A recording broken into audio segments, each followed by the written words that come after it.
Hello aspirants, welcome to the budget discussion of 24-25.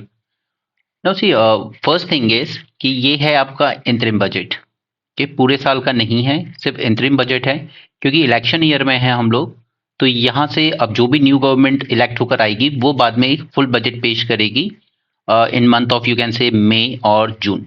Okay, तो अभी फिलहाल के इंतरिम बजट है। Now there is a convention कि ऐसे कोई जरूरी नहीं है कि उसको फॉलो करना ही है, सिर्फ एक कन्वेंशन स्टैब्लिश किया गया है बाय जितनी भी गवर्नमेंट्स पहले आई हैं या जितनी भी पॉलिटिकल पार्टीज हैं कि हम लोग जो इलेक्शन ईयर होगा उसमें कोई भी ज्यादा ड्रास्टिक चेंजेस नहीं करेंगे, कोई भी न्यू स्कीम्स वगैरह अनाउंस नहीं करेंगे इस बजट में। ओके, टैक्स स्ट्रक्चर में हम लोग कोई ज्यादा ड्रास्टिक चेंजेस नहीं कर सकते।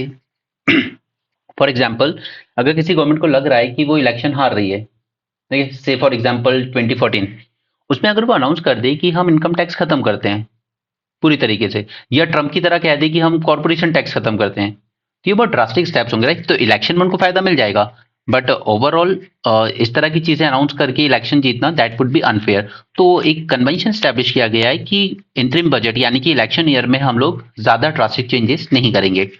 सो इस बजट में आपको कोई ज्यादा ड्रास्टिक चेंजेस देखने को नहीं मिलेंगे। सेकंड थिंग कि अगर आप मेरे साथ पिछले जून से आप करंट अफेयर फॉलो कर रहे हो, स्पेशली न्यूज एनालिसिस, तो हमने जितनी भी स्कीम्स देखी हैं लगभग वही स्कीम्स यहाँ पर मेंशन की गई हैं बजट में दोबारा।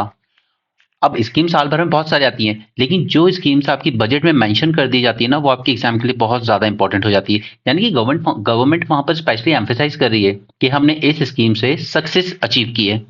ओके, तो इसमें हम जो भी स्कीम्स देखेंगे उनको अलग से उनके डिटेल एनालिसिस वगैरह वो हम अपनी रिवीजन सीरीज में कर ही रहे हैं, but at the same time यहाँ पर एक बार उनकी लिस्ट देखना जरूरी है ताकि हम उन स्कीम पर स्पेशली फोकस कर सकें अपने आने वाले प्रीलिम्स के लिए। ओके, नेक्स्ट देखिए, बजट में जो भी क्वेश्चन आता है आपको प्रीलिम्स में रिकरिंग थीम पर ही आया है मोस्टली, लाइक गवर्नमेंट बजट के साथ साथ कौन कौन से डॉक्यूमेंट्स पेश करती है, ठीक है। उसी तरीके से इससे रिलेटेड कॉन्स्टिट्यूशनल प्रोविजंस, अलग अलग जो फंड होते हैं, consolidated fund, contingency fund and so on. FRBM act के अंडर में हम लोग कौन कौन से डॉक्यूमेंट्स में प्रेजेंट कर रहे हैं। And lastly trends, trends in like capital expenditure या फिर ट्रेंड्स इन फिजिकल डेफिसिट, इस तरह की चीजों में, या फिर टैक्स कलेक्शन में जो ट्रेंड्स होते हैं पिछले 4 साल 5 साल के, उसको लेकर प्रीलिम्स में आपको क्वेश्चन आता है। तो यही 4-5 थीम है जिसके सॉरी, थोड़ा सा थ्रोट में प्रॉब्लम है। तो यही 4-5 थीम्स हैं जिनके अक्रॉस हमें क्वेश्चन बार बार पूछा गया है। तो चलिए शुरू करते हैं जल्दी से। एक और चीज है कि यहाँ पर हमें ये जानना होता है कि बजट में हमारी जो, देखिए, एक तो जो हमारे पास पैसा आ रहा है उसको हम कहते हैं रिसीट्स, और जो जा रहा है उसे हम लोग कहते हैं अपना एक्सपेंडिचर, ठीक। तो पहले ये देखते हैं गवर्नमेंट के पास पैसा कहाँ से आता है और कितना आता है। सबसे ज्यादा पैसा आता है बोरोइंग से और लाइबिलिटी से। मैंने आपको अभी तक इकोनॉमी सीरीज में एक चीज समझाई है, गवर्नमेंट सिक्योरिटीज। गवर्नमेंट इस तरह की सिक्योरिटीज इशू करती है, वो आरबीआई को देती है, वो उनके बिहाफ में प्राइमरी और सेकेंडरी मार्केट में इसको सेल कर देता है, जो ओएमओ, ओपन मार्केट ऑपरेशंस वगैरह है उसके, ठीक है। इसके थ्रू वो गवर्नमेंट के लिए फंड रेज कर रहा है, राइट। अलग अलग बैंक्स को कहा जाता है कि आप ऐसे लार कोटा के अंडर में गवर्नमेंट सिक्योरिटीज में इन्वेस्ट कीजिए, से 18% एंड सो ऑन, ठीक है। तो एक तरीके से गवर्नमेंट की बोरोइंग के लिए आरबीआई इस तरह की चीजें करता है। गवर्नमेंट यहाँ पर इशू करती है अपनी गवर्नमेंट सिक्योरिटीज एंड बोरोइंग करती है, और ये कंस्टिट्यूट करता है गवर्नमेंट की इनकम को almost 28%। But at the same time remember कि ये सब लाइबिलिटीज हैं, ओके, दीज आर लाइबिलिटीज, ये गवर्नमेंट को रिटर्न करनी पड़ेंगी। अगर मैंने आपने गवर्नमेंट सिक्योरिटीज में इन्वेस्ट करा तो गवर्नमेंट हमें इंटरेस्ट भी देगी, और जो हमारा मनी है पूरा वो भी बाद में रिटर्न करेगी जब वो सिक्योरिटी मैच्योर हो जाएगी। और राइट, ट्रेजरी बिल उसी कैटेगरी में आते हैं, वो इशू होते हैं 90 डेज के लिए, 182 डेज के लिए, 360 डेज के लिए। अरे तो ये याद रखिए कि सबसे बड़ी गवर्नमेंट का जो इनकम का सोर्स है वो है बोरोइंग्स या लाइबिलिटीज, ओके। बट ये चुकानी भी पड़ती है बाद में, यानी कि आप कह लीजिए गवर्नमेंट अपनी सबसे ज्यादा इनकम लोन के थ्रू लाती है। सेकंड, अब ये बहुत ही शॉकिंग चीज है कि हमारे यहाँ देखिए कि अब इनकम टैक्स बढ़ के 19% हो गया है टोटल इनकम का, एंड कॉर्पोरेट टैक्स घट के 17% हो गया है। जबकि अगर आप प्री 2014 एरा में जाएंगे ना, तो वहां पर कॉर्पोरेट टैक्सेस से ज्यादा कलेक्शन आता था गवर्नमेंट के पास और इनकम टैक्स से कम आता था। अब ये कॉर्पोरेट टैक्स गिरने की वजह क्या है? देखिए, एक वजह तो है कि गवर्नमेंट ने इसमें काफ़ी सारी छूट अनाउंस की है। लाइक गवर्नमेंट ने कहा था कि अगर आप न्यू फैक्ट्री लगाते हैं तो आपको सिर्फ 15% कॉर्पोरेशन टैक्स देना पड़ेगा, जो कि पहले 30% तक होता था। उसके अलावा जो ऑलरेडी एग्जिस्टिंग थी कंपनीज, उनको कहा गया कि आपको 22% देना होगा। इसके पीछे मोटिव क्या था? अब मैं ये नहीं कहूंगा कि हमेशा रॉन्ग मोटिव ही होगा गवर्नमेंट का, बट इसके पीछे मोटिव ये था कि यहाँ पर क्योंकि अब कॉर्पोरेशन टैक्स कम कर दिया गया है, तो बड़ी बड़ी कंपनीज आएंगी, इन्वेस्ट करेंगी इंडिया में, अपने प्लांट लगाएंगी, और उससे लोगों के लिए एम्प्लॉयमेंट जनरेट होगा। राइट, ये रीजन था कॉर्पोरेट टैक्स को रिड्यूस करने का, ताकि फैक्ट्री एक्सपेंशन हो, प्रोडक्शन इंक्रीज हो, एम्प्लॉयमेंट जनरेशन हो, और अल्टीमेटली हमारे एक्सपोर्ट्स को बूस्ट मिले। तो इस वजह से ये कॉर्पोरेट टैक्स रिड्यूस किए गए थे। तो इस वजह से कॉर्पोरेट टैक्स जिनका शेयर बहुत हाईएस्ट होता था आफ्टर बोरोइंग्स, वो रिड्यूस होकर 17% पे चला गया। जबकि इनकम टैक्स में काफी रिफॉर्म्स किए गए ताकि लोग इनकम टैक्स पे करें। ओके, उसमें लूप होल्स जो हैं वो बंद किए गए, तो इनकम टैक्स का शेयर बन के हुआ 19%। इसके बाद थर्ड नंबर पे आता है जीएसटी, 18%। राइट, सबसे ऊपर borrowings and liabilities, income tax, then GST, and then comes the corporate tax. ठीक है, बाकी और भी है non tax receipt. Non tax receipt में आ जाते हैं हमारे जैसे डिसइन्वेस्टमेंट वगैरह। जैसे गवर्नमेंट ने अपनी कोई सरकारी कंपनी थी, उसके कुछ शेयर्स बेच दिए, या आउटराइट ही सेल कर दी गवर्नमेंट कंपनी, कोई प्लांट था, ओके, उसको आउटराइट सेल कर दिया, तो वो कहलाते हैं हमारी नॉन टैक्स रिसिप्ट। टैक्स के फॉर्म में नहीं आ रहे हैं, वो डिसइन्वेस्टमेंट के फॉर्म में आ रहे हैं। राइट, तो वो कंस्टिट्यूट करते हैं 7%। फिर यूनियन एक्साइज ड्यूटीज, जैसे डीजल, पेट्रोल वगैरह, क्योंकि अभी वो जीएसटी की कैटेगरी में इंक्लूड नहीं किए गए, तो इन पर जो यूनियन एक्साइज ड्यूटी लगती है वो कंस्टिट्यूट करती है अराउंड 5%। उसके अलावा कस्टम टैक्स जो इंपोर्ट एक्सपोर्ट पे लगता है, then non debt capital receipts and others. Okay, तो ये सीक्वेंस याद रखिएगा। सबसे नंबर 1 पे बोरोइंग, नंबर 2 पे इनकम टैक्स, नंबर 3 पे जीएसटी, नंबर 4 पे कॉर्पोरेट टैक्स। ठीक है, इतना याद रखेंगे आप, एटलीस्ट टॉप 4 याद रखेंगे। अब देख लेते हैं कि गवर्नमेंट रुपी, और देखिए अभी इसको याद रखिएगा, ये जो 28% है ना बोरोइंग्स एंड लायबिलिटीज, इसको याद रखिएगा, क्योंकि अभी मैं आगे जब आपको फिजिकल डेफिसिट समझाऊंगा तो उसमें ये एग्जांपल हम कंसिडर करेंगे। ठीक है, बोरोइंग्स एंड अदर लायबिलिटीज 28%। अब इसके बाद गवर्नमेंट के एक्सपेंडिचर में रुपी जाता कहाँ कहाँ है? तो अब सबसे बड़ी प्रॉब्लम है दिस इंटरेस्ट पेमेंट। हमने जो पहले से ये जो बोरोइंग्स और ये जो लोन ले रखे थे, हम हर साल लेते हैं, तो इन पे आपको पे भी करना पड़ता है इंटरेस्ट। तो ये इंटरेस्ट पेमेंट कंस्टिट्यूट करती है अराउंड 20%। यानी कि अगर आपके पास 1 रुपए आया या 100 रुपए आए, तो 100 रुपए में से 20 रुपए आपके इंटरेस्ट पेमेंट में चले जाएंगे, और ये देने ही होंगे आपको। ये चार्ज एक्सपेंडिचर टाइप की चीजें हैं, इसमें आप कुछ कर नहीं सकते, ये आपको पे करना ही पड़ेगा। ऑलराइट, इसके बाद सेकंड सेकंड रैंक पर आते हैं आपके स्टेट गवर्नमेंट के शेयर। ठीक है, स्टेट जैसे जीएसटी कलेक्शन वगैरह हो रहा है तो उसमें स्टेट का शेयर देना होगा, या फाइनेंस कमीशन डिवॉल्यूशन वगैरह रेकमेंड करता है तो सेंटर को कुछ फंड स्टेट्स को देना होता है। तो यहाँ पर टैक्सेस और ड्यूटीज का जो ड्यूटीज में से जो स्टेट गवर्नमेंट के शेयर होते हैं वो दिए जाते हैं अराउंड 20%। तो सबसे ज्यादा एक्सपेंडिचर सेंटर का, इंटरेस्ट पेमेंट। सेकेंड नंबर पे स्टेट गवर्नमेंट का शेयर। थर्ड नंबर पे थर्ड नंबर पे सेंट्रल सेक्टर स्कीम्स। अब सेंट्रल सेक्टर स्कीम कौन सी है? देखिए, दो तरह की होती है, centrally sponsored and central sector. Central sector scheme वो जिनको 100% फंडिंग सेंट्रल गवर्नमेंट देती है, जैसे अभी जो लेटेस्ट अनाउंस की गई है सूर्योदय स्कीम। राइट, ये सेंट्रल सेक्टर स्कीम है, 100% फंडिंग यहाँ पर आपकी सेंट्रल गवर्नमेंट दे रही है, स्टेट गवर्नमेंट को कंट्रीब्यूशन नहीं करना है इसमें। लेकिन जो सेंट्रली स्पॉन्सर्ड होती हैं, सेंट्रल स्पॉन्सर्ड स्कीम, उनमें कंट्रीब्यूशन करना होता है, से 50-50 या 90-10 डिपेंडिंग अपॉन हिल एरियाज और जो हमारे नॉर्थ ईस्टर्न स्टेट है। तो ये 50-50 इसका एग्जांपल है, जैसे हमारा प्रधानमंत्री फसल बीमा योजना, वहां पे स्टेट गवर्नमेंट को भी कंट्रीब्यूट करना पड़ता है। तो सेंट्रल सेक्टर स्कीम में गवर्नमेंट का जाता है almost 16%, so that comes at third rank. Alright, इसके बाद ये है centrally sponsored scheme, 8%। Central sponsored वही जहां पर 50% शेयर या 90% शेयर सेंटर को देना पड़ता है, बाकी स्टेट देते हैं। ठीक है, सेंट्रली स्पॉन्सर्ड में चला जाएगा 8%। ये अदर एक्सपेंडिचर को भी साइड में रखिए, ये भी 9% है, बट उसको भी साइड में रखिए। इसके अलावा फाइनेंस कमीशन जो रेकमेंड करता है फंड डिवॉल्यूशन, वो भी 8% कंसिडर करता है। एंड सबसे इंपॉर्टेंट है ये डिफेंस। ठीक है, डिफेंस पे हम अपना 8% खर्च करते हैं, क्योंकि काफी ज्यादा है। लेकिन अब दिक्कत ये है कि इंडिया की जिस तरह की सिक्योरिटी सिचुएशंस हैं, हम लोग डिफेंस में बजट एक हद से ज्यादा कट नहीं कर सकते। इसके बाद सब्सिडीज 6%। सब्सिडीज यानी जो अलग अलग फॉर्म में दी जाती है, जैसे food subsidies, fertiliser subsidies. Okay, और ये कोशिश की जा रही है इसको ईयर ऑन ईयर थोड़ा सा रिड्यूस करने की। नो, सब्सिडीज हम 6% दे रहे हैं, ठीक है, ये सब पॉपुलेशन को मिलेगी। बट पेंशन देखिए जरा, 4%। ठीक है, इसलिए गवर्नमेंट कहती है कि हम ओल्ड पेंशन स्कीम की तरफ नहीं जाएंगे, उससे खर्चा और बढ़ जाता है, हम न्यू पेंशन स्कीम की तरफ ही रहेंगे। क्यों? क्योंकि ये गवर्नमेंट एम्प्लॉयज को जो पेंशन दी जाती है under the old pension scheme उसमें एम्प्लॉय जो होता था वर्कर उसको कुछ कंट्रीब्यूट नहीं करना, पूरा सेंटर ही देती थी। आपने लास्ट मंथ में जो सैलरी ड्रॉ की उसकी 50%, लाइक आप रिटायरमेंट हुए, आप रिटायर हुए हो, आपका 70,000 आपकी लास्ट विड्रॉन सैलरी थी, तो ओल्ड पेंशन स्कीम में आपको फिक्स 35,000 दी जाएगी हर महीने। ठीक है, इसलिए गवर्नमेंट एम्प्लॉयज डिमांड करते हैं कि हमें ओल्ड पेंशन स्कीम की तरफ ही जाना है। तो अभी स्टेट इलेक्शन जब हुए तो छत्तीसगढ़, राजस्थान, इसमें गवर्नमेंट ने प्रॉमिस भी किए थे, कांग्रेस गवर्नमेंट ने, जो अपोजिशन पार्टीज की गवर्नमेंट है। राइट, लेकिन दिक्कत यह है कि हमारे यहाँ हार्डली 1% जो वर्कफोर्स है ना वो गवर्नमेंट जॉब्स में है।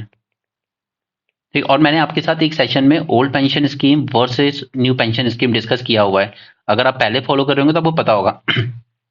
अब ये 1% गवर्नमेंट जॉब वाले जो हैं, क्या इनके लिए हमें इतना ज्यादा टैक्स का पैसा खर्च करना चाहिए इनकी पेंशन पे?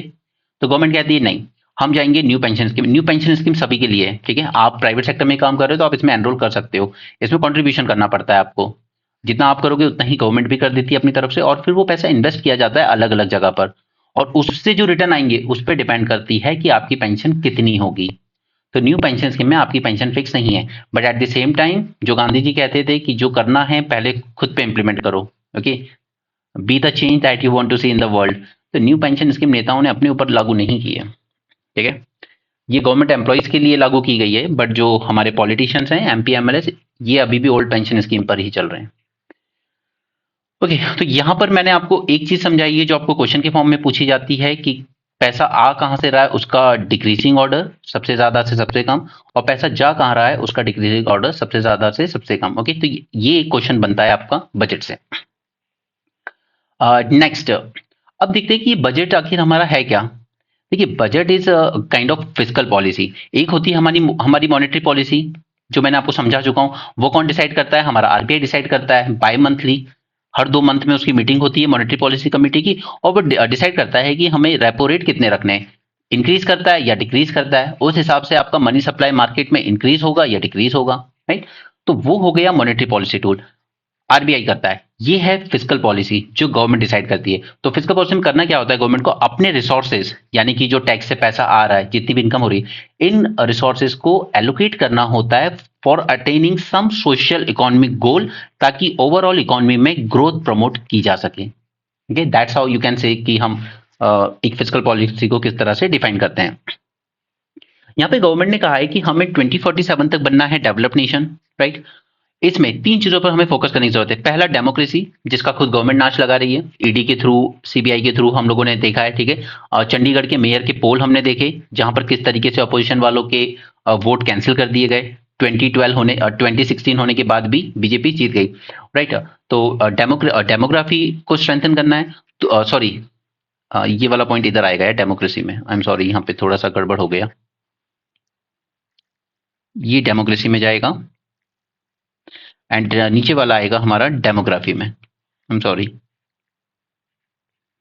डेमोग्राफी यानी कि हमारी जो यूथ पॉपुलेशन है, सो कॉल्ड डेमोग्राफिक डिविडेंड, जिस पे हम बड़ा प्राउड करते हैं, जिसकी मीन एज है ऑलमोस्ट 27.4 ईयर्स, हमारी इंडिया की जो मीन एज मानी जाती है on an average.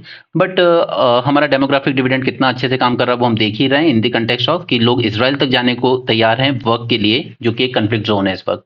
Alright, job creation नहीं हो रहा है। रही बात गवर्नमेंट जॉब्स की, तो उनके एग्जाम में बिना करप्शन, बिना पेपर लीक के हार्डली शायद कोई एग्जाम कंडक्ट हो रहा होगा। ऑलराइट, अग्निवीर जैसी स्कीम आती है, सिलेक्टेड बच्चे जो कॉल जॉब लेटर का वेट कर रहे होते हैं उनको दोबारा से तैयारी करने को कहा जाता है, उस एग्जाम को रद्द कर दिया जाता है, जिसका पूरा सिलेक्शन प्रोसेस कंप्लीट हो चुका है। थर्ड इज डाइवर्सिटी, जो हमें अपने इंडिया में मेंटेन करनी है, लेकिन एक पैटर्न चल पड़ा है, वन नेशन एंड वन सब कुछ, वन नेशन वन इलेक्शन हो, one nation one ration card हो, या जो भी हो, ठीक है, तो इस डाइवर्सिटी के तो अगेंस्ट ही जा रहे हैं हम। ठीक है? एक वन लैंग्वेज तक की चीजें इंप्लीमेंट करने की कोशिश की जा रही है, एंड पोलराइजेशन के बारे में तो हम जितना कम लिखें उतना कम है। तो ये सब ठीक है, आपको बताने के लिए वो, तो ताकि आप चीजें समझें, क्योंकि क्रिटिसिज्म जानना भी जरूरी हो जाता है। बट एनीवे, बजट है गवर्नमेंट का, तो प्यारी प्यारी बातें करेंगे। ओके, 2047 तक we have to become a develop nation, और हमें फोकस करना है 3 चीजों पर, डेमोग्राफी, डाइवर्सिटी एंड डेमोक्रेसी पर। ओके, विकसित भारत अटेंड करने के लिए हमारे जो टूल्स हैं वो हैं सबका साथ, सबका विकास, सबका विश्वास एंड सबका प्रयास। ठीक है, ये सब करके ही हम लोग अपना विकसित भारत का जो गोल है उसको अटेंड कर सकते हैं। ठीक है, अब जरा याद कीजिए वो दिन जब इलेक्शन रैलियां चल रही थी, 4 स्टेट में इलेक्शंस थे, तब प्राइम मिनिस्टर ने, मैंने आपके इंडियन एक्सप्रेस में डिस्कस किया था, प्राइम मिनिस्टर ने कहा था कि मेरे लिए सिर्फ 4 ही कास्ट है इंडिया में। ओके, उन्होंने कहा था मेरे लिए सिर्फ 4 कास्ट हैं, एक है पुअर, दूसरे हैं यूथ, और तीसरे हैं फार्मर्स, और फोर्थ है विमेन। ओके, तो बजट ने भी इन 4 पर ही फोकस किया है कि ये हमारे 4 मेन पिलर होंगे विकसित भारत बनाने के लिए।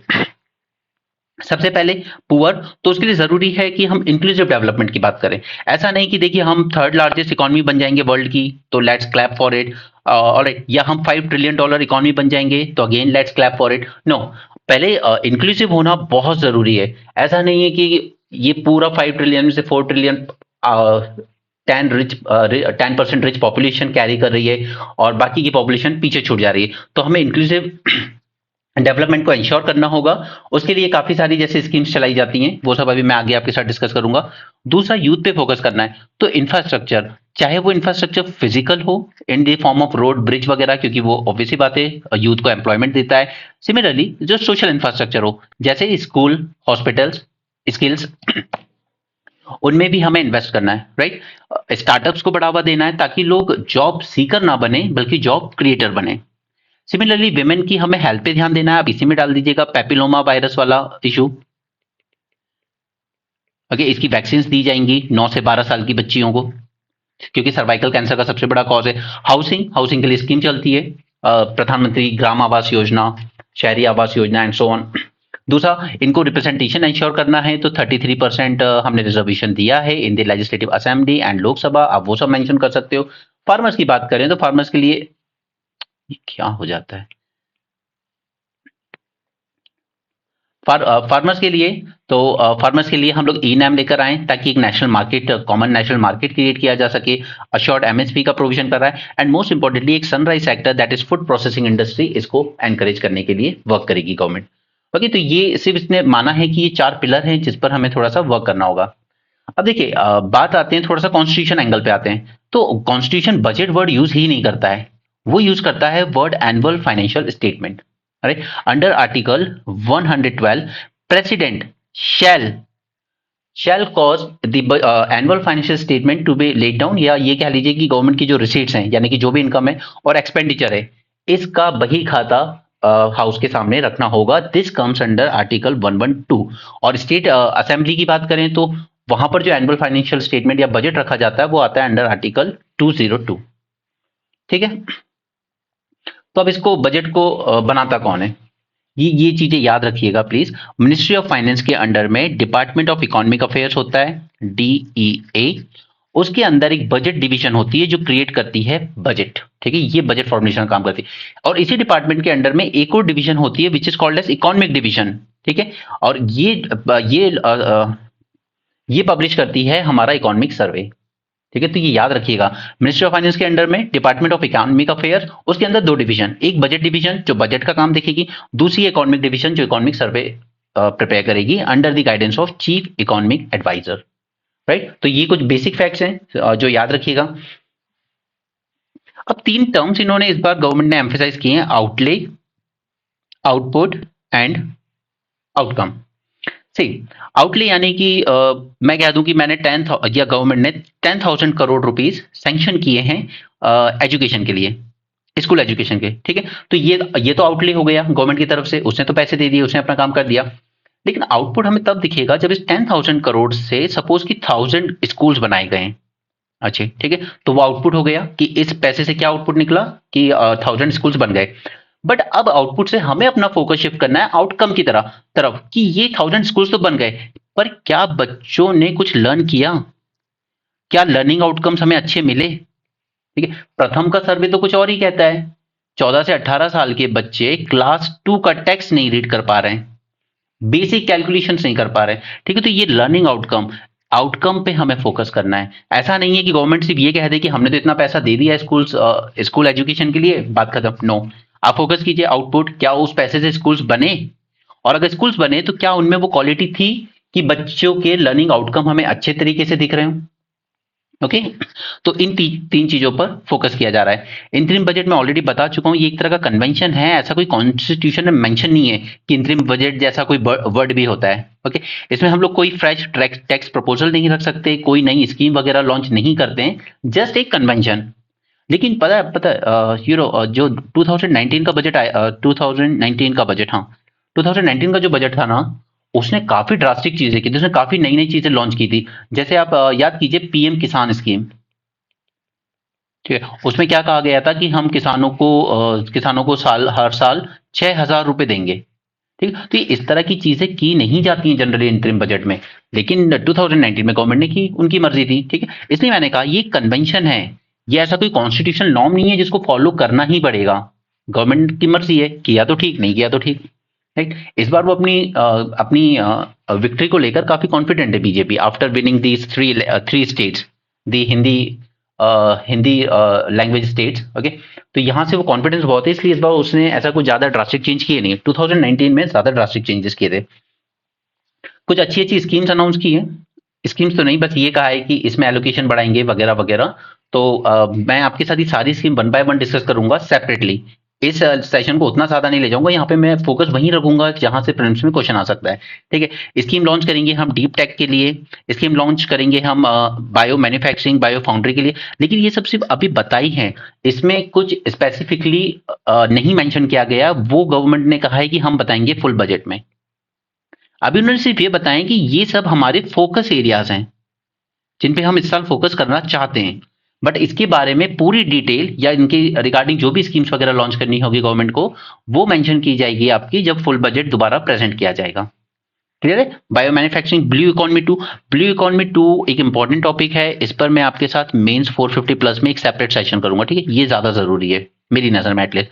हाउसिंग वगैरह for middle class, solarisation of rooftop, तो इसमें सूर्योदय स्कीम जो मैंने आपके साथ आज ही डिस्कस किए द हिंदू के एनालिसिस में। ठीक है, उसमें हमने काफी सारे पॉइंट्स देखे थे, जैसे 2 से 3 वॉट तक, ठीक है, 3 किलोवाट तक की इलेक्ट्रिसिटी जनरेशन किया जाएगा, और ऐसे हाउस होल्ड्स को दिया जाएगा जिनका कंजम्पशन 300 यूनिट से कम है। और इनको आइडेंटिफाई कौन करेगा ऐसे हाउस होल्ड्स को? तो एनटीपीसी। और ये सेंट्रल सेक्टर स्कीम होगी, यानी कि 100% सेंट्रल गवर्नमेंट ही इसकी फंडिंग देगी, और 1 करोड़ हाउस होल्ड्स को आइडेंटिफाई किया जाएगा, उन सब पे लगाया जाएगा सोलर पैनल इस तरह के, और एक रूफ टॉप के। तो वो मैंने सुबह आपके साथ न्यूज़ एनालिसिस के साथ डिस्कस कर दी थी, आप वहां से देख लेना।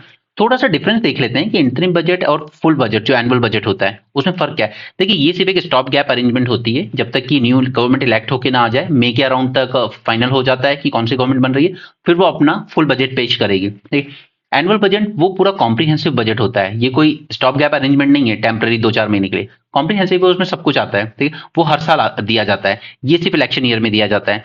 यहाँ पर सिर्फ इसेंशियल एक्सपेंडिचर को ही कवर किया जाता है, इसलिए गवर्नमेंट ने यहाँ पर सिर्फ फोकस एरियाज बताएं, कोई ऐसा फंड एलोकेट या स्कीम वगैरह लॉन्च इतना नहीं किया है इसमें। एनुअल बजट यहाँ पर सेक्टर वाइज डिटेल एलोकेशन किया जाता है, किस सेक्टर को हम कितना दे रहे हैं।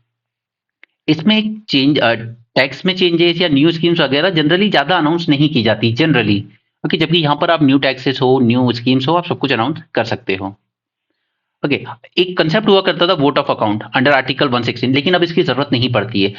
ये आप कह सकते हो कि गवर्नमेंट को एक एडवांस में दे दिए जाते थे ग्रांट्स 2 मंथ के लिए, जब तक कि बजट इनेक्ट हो। पहले हमारा जो बजट था ना वो पेश होता था आपका last day of the February, ठीक है, 28 फरवरी के आसपास। अरे, तो उसको पास होते होते 2 मंथ लग जाते थे। तो इस 2 मंथ के लिए एक्सपेंडिचर कवर करने के लिए वोट ऑफ अकाउंट दे दिया जाता था, बट फिर इसको रिड्यूस किया गया कि अब हम हमेशा 1 फरवरी को ही पेश कर देंगे, ताकि अगले 2 मंथ में, ठीक है, यानी कि हमारा जो नया सेशन होता है, नया एनुअल ईयर होता है, 1 अप्रैल से शुरू होगा। ठीक है, अगर हम 28 फरवरी को करते थे ना, तो ये उधर तक चला जाता था, मई जून तक। ठीक है, तो यहाँ पर जनरली 1 अप्रैल से पहले ही पूरा बजट पास हो जाता है, और गवर्नमेंट को अलग से वोट ऑफ अकाउंट नहीं लेना पड़ता है। तो ये कंसेप्ट पहले था, अब इसकी जरूरत नहीं पड़ती है, इसलिए इसको आप इग्नोर कर सकते हो। नाउ अब देखते हैं कि बजट के साथ साथ गवर्नमेंट क्या क्या डॉक्यूमेंट्स प्रेजेंट करती है। ये आपका सेकंड एरिया बनता है जहां से आपको प्रीलिम्स में क्वेश्चन पूछे जाते हैं। Right, this is your second probable area जहां से आपको क्वेश्चन आने के चांसेस है।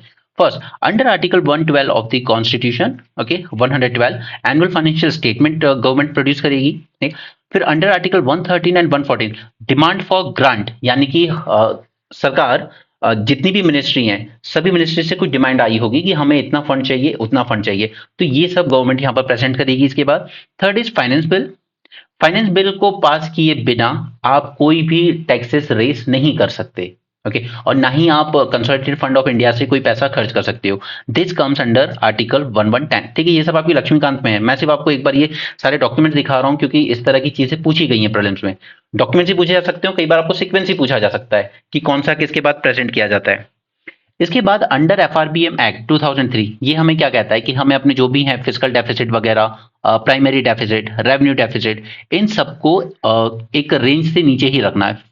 जैसे फिजिकल डेफिसिट है कि इसको 3% के अंडर में रखना है, हमें 3% ऑफ द जीडीपी, राइट। उसी तरीके से रेवेन्यू डेफिसिट है तो इसको एलिमिनेट कर देना पूरा, ठीक है, जीरो कर देना एकदम। ओके तो एफआरबीएम एक्ट के अंडर में हम लोग दो डॉक्यूमेंट प्रेजेंट करते हैं।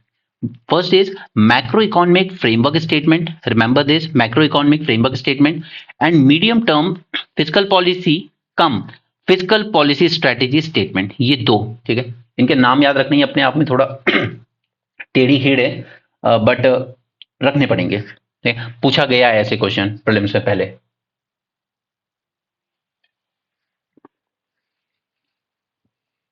याद रखने में थोड़ी हेल्प करता हूँ।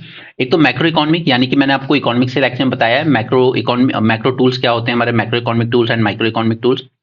मैक्रो जैसे कि ओवरऑल जीडीपी ग्रोथ रेट कितना रहेगा, ओवरऑल हमारे यहाँ इन्फ्लेशन कितना रहेगा, ठीक है, इस तरह की बातें। माइक्रो मतलब जैसे किसी फैक्ट्री में वेजेस कितने दिए जाएंगे, ये सब माइक्रो में आ जाता है।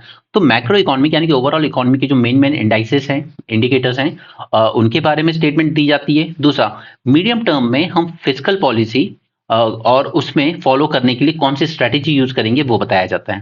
ठीक है, तो ये दोनों डॉक्यूमेंट्स आ जाते हैं एफआरबीएम एक्ट के अंडर में, यानी कि इतना एक ही चीज है। राइट, फाइनेंस बिल के बाद फाइनेंस बिल हो गया हमारा, ठीक है, annual financial statement, demand for grant, finance bill.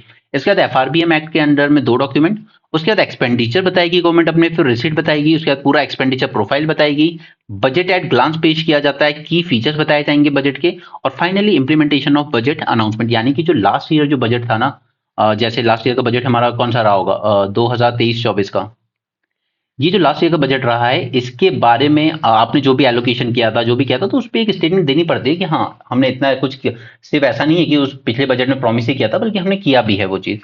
Okay now यहाँ पर जब हम बजट स्टेटमेंट देखते हैं ना, हमारे पास तीन टर्म्स बहुत क्लियरली आते हैं। One is actual estimate, next is revise estimate and budget estimate. अब देखिए अभी हम लोग कौन से मंथ में हैं, अभी हम लोग फरवरी में हैं, फरवरी 2024, और हमारा जो पिछला बजट था 23-24 वो खत्म कब होगा, वो खत्म होगा 31 मार्च को। अभी तो हमारा 31 मार्च आया नहीं है, ठीक है, और पिछली बार जब बजट दिया गया होगा, ठीक है, तो वहां पर दिए जाते हैं आपको बजट एस्टिमेट, यानी कि हमें उम्मीद है कि इतना इतना टैक्स वगैरह हमारे पास आ सकता है।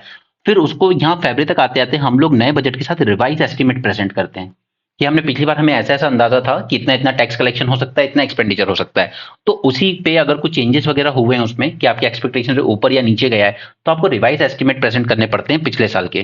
ओके लेकिन अब याद कीजिए, ये सोचिए कि जब पिछले साल 23-24 का बजट पेश किया जा रहा होगा फरवरी में, तब हमारा जो पिछला साल था उसका भी 22-23 ये भी फिनिश नहीं हुआ होगा, ठीक है, ये भी तो अप्रैल तक जाएगा ना। तो इसका फाइनल डेटा निकल के अब आता है हमारे पास, ठीक है, अब अभी जब हम फरवरी में बैठे हैं ना, तो इसका तो हमें सिर्फ रिवाइज एस्टिमेट आएगा, लेकिन उससे पिछले साल जो था उसका अब एक्चुअल स्टेटमेंट हमारे पास आ जाएगा कि एक्चुअली कितना टैक्स कलेक्शन हुआ था, क्या क्या हुआ था, उसकी एक्चुअल स्टेटमेंट आएगी। तो आप कह सकते हो कि अगर हम प्रेजेंट कर रहे हैं 2024-25 का, यानी कि 2024-25 की बात हम कर रहे हैं, तो यानी कि 1 अप्रैल 2024 से लेके हम बजट इलेक्ट कर रहे हैं जो चलेगा 31 मार्च 2025 तक, ठीक है। तो मैं अब जो साल शुरू होगा 1 अप्रैल से, उसके लिए बजट पेश कर रहा हूं, यानी कि मैं बजट एस्टिमेट दे रहा हूं कि मुझे ये उम्मीद है। But at the same time पिछले साल का जिसके अभी भी 1-2 महीने बचे हैं, ठीक है, मार्च बचा है पूरा, और ये फरवरी बचा है, इसके अभी 2 महीने बचे, तो यहां पर मैं अभी भी रिवाइज एस्टिमेट ही दे रहा हूं, पूरा फाइनल एस्टिमेट नहीं है मेरे पास, लेकिन इससे भी जो पिछला ईयर था उसके फाइनल एस्टिमेट आ चुके थे हमारे पास, ठीक है। तो इसके फाइनल एस्टिमेट दिए जाते हैं 2022-23 के, और जो ईयर अभी करंट में रनिंग है इसके रिवाइज एस्टिमेट दिए जाएंगे, और जो ईयर 1 अप्रैल से शुरू होगा फाइनेंशियल ईयर उसके बजट एस्टिमेट दिए जाएंगे। ओके तो ये तीन टर्म समझ में आए, actual estimate, revise estimate and budget estimate. Clear है? अब नाउ हम लोग कौन सा अपनी उसमें पढ़ते हैं लक्ष्मीकांत में about 3 type of funds. Okay, हम 3 टाइप के फंड्स के बारे में पढ़ते हैं। सबसे इंपॉर्टेंट रहता है उसमें under article 266 consolidated fund of India. Right, अब इस फंड में वो सारे पैसे आ जाते हैं, जैसे जो रेवेन्यू से आता है गवर्नमेंट के पास, जो गवर्नमेंट लोन के थ्रू रेज करती है, government security treasury bill issue करके। कहाँ गया है यार, ठीक है, गवर्नमेंट की रिसीट्स यानी कि नॉन टैक्स रिसीट्स, जैसे डिसइन्वेस्टमेंट वगैरह अगर किया गया है तो गवर्नमेंट रिसीट से आ जाएगा। उसके अलावा सारे एक्सपेंडिचर जो भी किए जाएंगे कंसोलिडेटेड फंड ऑफ इंडिया से, ठीक है। और यहां से कंसोलिडेटेड फंड ऑफ इंडिया से जो भी आपको खर्चा करना है वो आप बिना पार्लियामेंट के अप्रूवल के नहीं कर सकते। इसीलिए ये जो बजट पेश किया जा रहा है, फिर वहां पर एप्रोप्रिएशन अकाउंट पेश किया जाएगा जो मैंने आपको ऊपर बताया, ठीक है। उस एप्रोप्रिएशन अकाउंट, ये डिमांड ऑफ ग्रांट वाला, ठीक है, इसके बिना आप खर्चा नहीं कर सकते कंसोलिडेटेड फंड ऑफ इंडिया से, ठीक है। तो अंडर आर्टिकल 266 हमारे पास कंसोलिडेटेड फंड ऑफ इंडिया है, जिसमें रेवेन्यू, लोन, रिसीट्स ये सब आते हैं, सारे एक्सपेंडिचर, और ये आप नहीं कर सकते विदाउट अप्रूवल ऑफ पार्लियामेंट, ठीक है। इसके बाद एक और फंड होता है हमारे पास अंडर आर्टिकल 266 ही, पब्लिक अकाउंट ऑफ इंडिया, ठीक है। गवर्नमेंट मैनेज करती है, बट ये मैनेज किया जाता है इन ट्रस्ट ऑफ, ठीक है। जैसे आप लोग अगर जॉब कर रहे हो तो प्रोविडेंट फंड वगैरह का पैसा कटता है, गवर्नमेंट की अलग अलग इन्वेस्टमेंट स्कीम्स चलती हैं, स्मॉल सेविंग सर्टिफिकेट्स टाइप की, किसान विकास पत्र जिसमें आपका पैसा ऑलमोस्ट 7 साल लगते हैं डबल होने में। ओके, तो ये सब का जो पैसा होता है ये पब्लिक का पैसा है, इसलिए इसका नाम पब्लिक अकाउंट है। ये गवर्नमेंट पब्लिक के ट्रस्ट पे होल्ड करती है, ये पैसा चुकाना पड़ता है वापस पब्लिक को, राइट। तो आप कह सकते हो एक तरह का स्पेशल या रिजर्व फंड होता है ये जो पैसा है ये गवर्नमेंट का नहीं है, गवर्नमेंट सिर्फ पब्लिक के बिहाफ में इसको होल्ड कर रही है, इसको इन्वेस्ट कर सकती है, यूज कर सकती है, और टाइम टू टाइम उनको इंटरेस्ट पे कर सकती है, राइट। ये पब्लिक अकाउंट होता है अंडर आर्टिकल 266। फिर आता है अंडर आर्टिकल 267 कंटिजेंसी फंड। अब कंटिजेंसी मतलब कहीं ना कहीं कुछ इमरजेंसी है, ओके। अब जैसे अगर कोई इमरजेंसी आ गई, जैसे कोविड आया था, या अगर अचानक से कहीं वॉर शुरू हो जाए, तो ऐसा थोड़ी है कि गवर्नमेंट उसमें पार्लियामेंट का वेट करेगी कि जल्दी से पैसे सैंक्शन कीजिए, टाइम नहीं है उसके लिए। तो उस केस में क्या किया जाता है, पार्लियामेंट का अप्रूवल हम लोग एक्स पोस्ट फैक्टो ले लेंगे, यानी बाद में ले लेंगे, पहले खर्चा कर लो बाद में ले लेंगे, एक्स पोस्ट फैक्टो, ठीक है। अर्जेंट या अनफोर्सिन एक्सपेंसेस होते हैं ये प्रेसिडेंट होल्ड करते हैं, एक्चुअली में तो फाइनेंस सेक्रेटरी ही करेंगे, बट प्रेसिडेंट के नाम पर करते हैं, ओके। इसमें फंड रखा जाता है करीब करीब 30,000 करोड़ का, to meet the emergency need. तो आपको तीनों चीज समझ में आई, consolidated fund, public account and contingency fund, ठीक है। आर्टिकल नंबर भी याद रखना। यहाँ पे हमने एक्चुअल एस्टिमेट क्या होते हैं, रिवाइज एस्टिमेट क्या होते हैं, बजट एस्टिमेट क्या होते हैं, ये जान लिया, ठीक है। अगर इसका बजट पेश कर रहे हैं हम, जो शुरू होगा साल 1 अप्रैल से, तो हमें पहले जो करंट ईयर चल रहा है जिसमें 2 मंथ अभी बचे हैं उसके रिवाइज एस्टिमेट देने होंगे, और जो पिछला वाला जो फाइनेंशियल ईयर था जो खत्म हो गया था पिछली बार, ठीक है, उसके फाइनल एस्टिमेट देने होंगे, यानी कि एक्चुअली कितना आया उसमें। Alright, now article 113(2) demand of grant पेश की जाती है। इसमें कंसोलिडेटेड फंड ऑफ इंडिया में आपको पता है कि 2 पार्ट होते हैं, एक होता है वो जिस पे वोट कर सकती है लोकसभा, और एक होते हैं चार्ज एक्सपेंडिचर जो नॉन वोटेबल होते हैं, इस पे वोट नहीं किया जा सकता। जैसे आपके जो डेप्यूटी चेयरमैन और चेयरमैन होते हैं राज्यसभा के, उनकी सैलरी, उनके अलाउंसेस वगैरह पे आप वोट नहीं कर सकते। स्पीकर, डेप्यूटी स्पीकर, उनके सैलरी अलाउंसेस आप वोट नहीं कर सकते। जजेस, सुप्रीम कोर्ट, हाई कोर्ट के, इनके सैलरी अलाउंसेस पे भी आप वोट नहीं कर सकते। ये सब चार्ज एक्सपेंडिचर हैं, ये तो आपको देना ही है, ठीक है। कैग के salary allowances, central vigilance commissioner के अलाउंसेस। अब जो पॉइंट आपको एग्जाम में गलती करवाएगा वो है ये interest on repayment of loan, ठीक है। अब जरा टॉप पे जाइए एकदम, ठीक है। यहाँ पे मैंने आपको क्या कहा था कि गवर्नमेंट का सबसे ज्यादा खर्चा कहाँ होता है, इंटरेस्ट ऑफ पेमेंट 20%, और ये चार्ज एक्सपेंडिचर है, इस पे वोटिंग नहीं हो सकती, ये तो आपको देना ही है, क्योंकि आपने पिछले साल बोरो किए थे तो आपको देना ही पड़ेगा, राइट। तो 20% जो हमारा खर्चा है वो इसी पे चला जाता है, ओके। कहाँ गए हम लोग, कहाँ तक पहुंचे थे, okay. Consolidated fund of India, ठीक है। तो इस पॉइंट को याद रखना, ये आपको एग्जाम में गलती कराने का पूरा स्कोप रखता है। अरे इसके बाद डिमांड ऑफ ग्रांट के बाद पेश किया जाता है appropriation bill. It is introduce only after the demand of grant been discuss and approved by Lok Sabha, ठीक है। तो ये पूरी स्टेप समझा रहा हूं आपको, जो ऊपर मैंने स्टेप बताई थी। इसके बाद एफआरबीएम के अंडर में हम लोग 2 डॉक्यूमेंट पेश करते हैं, मैक्रो इकोनॉमिक फ्रेमवर्क स्टेटमेंट, जिसमें हम जीडीपी का ग्रोथ रेट कितना होगा ये बताते हैं, फिजिकल बैलेंस क्या होगा हमारा, डेफिसिट वगैरह, एक्सटर्नल सेक्टर बैलेंस क्या होगा, बैलेंस ऑफ पेमेंट क्राइसिस वगैरह जो हो जाते हैं उस पे कि इंपोर्ट कितना एक्सपोर्ट कितना, ठीक है, ये सब एफआरबीएम एक्ट के अंडर में पेश किया जाता है। और सेकंड डॉक्यूमेंट इसके अंडर में कौन सा पेश किया जाता है, मीडियम टर्म फिजिकल पॉलिसी कम फिजिकल पॉलिसी स्ट्रेटेजी। अरे ये सेट करता है 3 ईयर के target, okay, 3 years rolling target set किए जाते हैं यहाँ पर। जैसे हम फिजिकल डेफिसिट को कितना कम करेंगे, रेवेन्यू डेफिसिट को कितना करेंगे, प्राइमरी डेफिसिट को कितना करेंगे, टैक्स रेवेन्यू कितना रेस कर सकते हैं, नॉन टैक्स रेवेन्यू हम कितना रेस कर सकते हैं डिसइन्वेस्टमेंट वगैरह के थ्रू, या गवर्नमेंट डेट अभी कितना है, कितना डिक्रीज करेंगे धीरे धीरे। राइट, तो ये 2 डॉक्यूमेंट एफआरबीएम के अंडर में पेश किए जाते हैं। इसके बाद हम आ जाते हैं रेवेन्यू और एक्सपेंडिचर पर। तो ऊपर जो बात कही थी ग्राफ के थ्रू वही यहां पर लिख दी है, क्योंकि मैं आपको जनरली यही एम्फेसाइज करता हूं बार बार, जितना आप अपने खुद के हैंड रिटन नोट्स के थ्रू पढ़ोगे वो आपको एग्जाम हॉल में पिक्चर स्क्यू टाइप की मेमोरी से आपको हेल्प करेगा। ओके, तो रेवेन्यू की बात करें, सबसे ज्यादा रेवेन्यू कहां से आ रहा था हमें, 28%, कहां से, बोरोइंग एंड लाइबिलिटीज पे, ठीक है, और इस पे इन सब पे हमें जो इंटरेस्ट पे करना पड़ेगा, ठीक है, वो कहां जाएगा, हमारे एक्सपेंडिचर में, जो कि कितना है, ऑलमोस्ट 20%, और ये चार्ज एक्सपेंडिचर है, पार्लियामेंट वोट नहीं करेगा इस पे, ठीक है, ये लिंक समझ में आया। फिर इनकम टैक्स से 19% आता है, जीएसटी से 18% आता है, और कॉर्पोरेट टैक्स से 17% आता है, ठीक है, ये 3 सीक्वेंस याद रखेंगे। इसके नॉन टैक्स रिसीट्स, ठीक है, जैसे स्पेक्ट्रम ऑक्शन किया गवर्नमेंट ने तो उससे उसकी इनकम हुई, वो नॉन टैक्स हो गया। आप लोग योजना कुरुक्षेत्र मैगजीन वगैरह खरीदते हो, इकोनॉमिक सर्वे खरीदते हो, इंडिया ईयरबुक परचेज करते हो, वो सब गवर्नमेंट की नॉन टैक्स इनकम में ही चला जाता है। ओके, उसके बाद excise, petrol diesel aviation turbine fuel वगैरह पे लगता है। कस्टम्स इंपोर्ट एक्सपोर्ट पर 4% एंड नॉन डेट कैपिटल 1%। उसी तरीके से एक्सपेंडिचर में सबसे ज्यादा इंटरेस्ट पेमेंट पर खर्चा हो जाता है 20%, स्टेट का शेयर भी ऑलमोस्ट 20% या अब 19% था टू प्रिसाइजली, मतलब कुछ पॉइंट था तो मैंने उसको 20 राउंड ऑफ कर दिया, ठीक है, बट सबसे ज्यादा खर्चा इंटरेस्ट पेमेंट का, सेकंड नंबर पे स्टेट्स का शेयर। उसके बाद सेंट्रल सेक्टर स्कीम में, उसके बाद फाइनेंस कमीशन जो ट्रांसफर रेकमेंड करता है वो हो गए 8%, देन सेंट्रली स्पॉन्सर्ड स्कीम जहां पर कंट्रीब्यूशन करती हैं दोनों स्टेट और सेंट्रल गवर्नमेंट, वो 8%, डिफेंस पर भी करीब 80%, subsidies, then pension and then other. Okay, आगे चलते हैं अब बजट, दोनों को देखते हैं, एक तरफ है रिसीट साइड, दूसरी तरफ है एक्सपेंडिचर साइड। रिसीट में हमारे पास दोनों तरीके से टैक्स आता है, रेवेन्यू रिसीट जो टैक्स के थ्रू आ रहा है, और कैपिटल रिसीट जो ऑक्शन या डिसइन्वेस्टमेंट जैसे प्रोसेस के थ्रू आ रहा है। एक्सपेंडिचर की बात करें तो रेवेन्यू एक्सपेंडिचर यानी कि रिकरिंग, ये एक्सपेंडिचर बार बार आता है हमारे लिए। जैसे गवर्नमेंट ने अगर कोई हाईवे या एक्सप्रेस पे बनाया, गवर्नमेंट ने खुद बनाया, ठीक है, तो एक बार उसने बनाने पे खर्चा कर दिया तो वो क्या हुआ उसका, वो उसका कैपिटल एक्सपेंडिचर हुआ, ठीक है, वो इस कैटेगरी में चला जाएगा क्योंकि उसने वन टाइम किया वो खर्चा।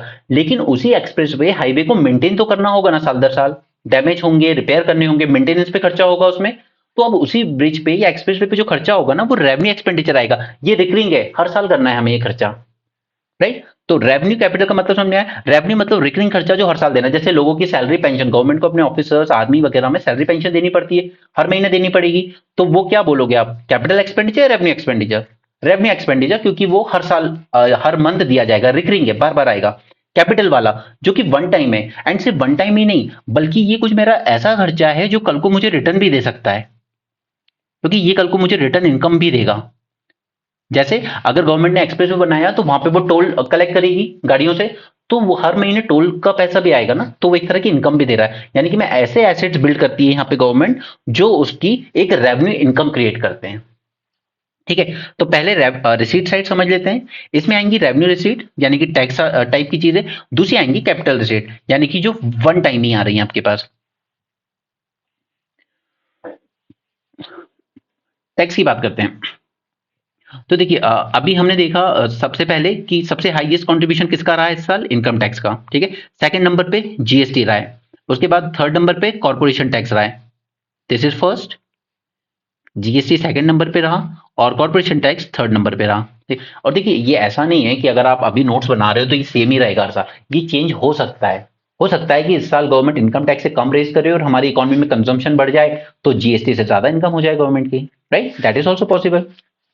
ओके, सो रैंकिंग बदलती रहेगी, बट इस साल की रैंकिंग याद रखिए अभी की, अगर क्वेश्चन आ जाता है कभी कि 2023-24 में क्या रहा है, कौन सा टैक्स वगैरह, नो, उसके बाद एक्साइज टैक्स से पैसा आएगा हमारे पास, कस्टम से आएगा, security transaction tax. Security transaction tax होता है जैसे आप शेयर मार्केट वगैरह में इन्वेस्ट करते हो, वहां से कुछ प्रॉफिट अर्न करते हो, ओके, तो वो जो प्रॉफिट आपने जनरेट किया ना, उस पर जो टैक्स लगेगा उसे कहते हैं एसटीटी, सिक्योरिटी ट्रांजैक्शन टैक्स। ये सब मैं आपको अभी अपनी रिवीजन सीरीज जो चल रही है ना उसमें करवाऊंगा, लेकिन अभी के लिए यहाँ पे समझिए बस चीजें, ठीक है। तो इतने तरीके से गवर्नमेंट के पास टैक्स आ जाता है।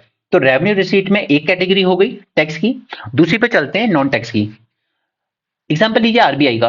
आरबीआई है तो गवर्नमेंट का ही ना, तो वो जो भी प्रॉफिट अर्न करता है ना उसमें से डिविडेंड देना पड़ता है। ओएनजीसी, एनटीपीसी, ये सब क्या है, ये गवर्नमेंट की ही पब्लिक एंटरप्राइजेज हैं। तो ये जो भी प्रॉफिट अर्न करते हैं उनमें से इनको कुछ शेयर गवर्नमेंट को देना पड़ता है, उसे कहते हैं डिविडेंड, राइट। तो ये कोई टैक्स तो ले नहीं रही है गवर्नमेंट, ठीक है, वो तो गवर्नमेंट की बॉडी है, तो गवर्नमेंट ने ही इन्वेस्ट करके बनाई है, तो ऑब्वियस सी बात है कि यहाँ पर वो उसको रिटर्न देगी, ठीक है। उसके बाद गवर्नमेंट को अलग अलग तरह की सर्विसेज ऑफर करती है, तो उस पर जो प्रॉफिट होता है वो भी इसमें आ जाएगा। जैसे गवर्नमेंट ने आपको योजना बेची तो इनकम ही हुई ना उसकी, तो वो भी नॉन टैक्स रिसीट ही है उसकी। इंटरेस्ट, नाउ अगर हमने कभी लोन दिया हो किसी कंट्री को, जैसे बांग्लादेश, मालदीव्स वगैरह को दिया है, ठीक है, तो वो लोन वापस, उस लोन पे सामने वाली कंट्री हमें पे भी तो करेगी ना इंटरेस्ट, राइट। तो वो जो इंटरेस्ट आएगा ना वो हमारी रेवेन्यू रेवेन्यू रिसिप्ट में जाएगा। लेकिन क्या वो मेरा टैक्स है जो मेरा इंटरेस्ट आ रहा है नेपाल से या बांग्लादेश से? टैक्स टैक्स रिसीट तो नहीं है ना, रिसीट तो है वो मेरी, लेकिन टैक्स नहीं है, वो मेरी नॉन टैक्स रिसीट है, राइट। स्पेक्ट्रम ऑक्शन, जैसे 5G के लिए स्पेक्ट्रम वगैरह ऑक्शन कर दिया, वहां से आ गए, या माइनिंग वगैरह के लिए मैंने कोल माइनिंग या कोई सी भी माइनिंग के लिए लाइसेंस वगैरह देने के लिए, ओके, तो वो ये आ जाएगा। कोई फाइन लगाया गवर्नमेंट ने या कोई पेनल्टी लगाई है, या गवर्नमेंट को कोई गिफ्ट मिल गए सपोज, ठीक है, कोई ग्रांट्स मिल गए, जैसे यूएसए वगैरह ये देते रहते हैं, कई बार आपको वर्ल्ड बैंक वगैरह कोई ग्रांट देता है। ग्रांट मतलब चुकाना नहीं है वापस, ले लो, खाओ पियो, मजे करो, एंजॉय करो, भूल जाओ, ठीक है, देना नहीं है वापस। तो आपको ये समझ में आया रेवेन्यू रिसीट में दो कैटेगरी। अब चलें कैपिटल रिसीट की तरफ। ये रेवेन्यू रिसीट में नॉन टैक्स वाले को, नॉन टैक्स वाले में आप ये जो रेवेन्यू है इसको बस इसी तरीके से समझिए, रिकरिंग इन नेचर है, हर महीने आएगा। मेरे पास डिविडेंड हर महीने आएगा क्या?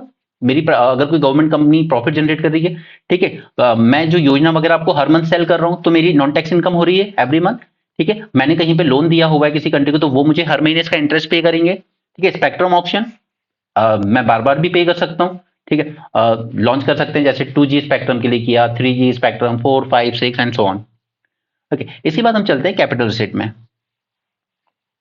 कैपिटल रिसीट, तो यहां पर एसेट भी हो सकते हैं, लाइबिलिटीज भी हो सकती है। कैसे? देखिए, अगर मैंने कोई पब्लिक सेक्टर एंटरप्राइज बेच दिया डायरेक्ट, ठीक है, कोई मेरा स्टील प्लांट था गवर्नमेंट का, उनने सेल कर दिया, ले जाओ, ठीक है, तो गवर्नमेंट के पास क्या आया? पैसे, ठीक है, वो उसकी हो गई कैपिटल रिसीट।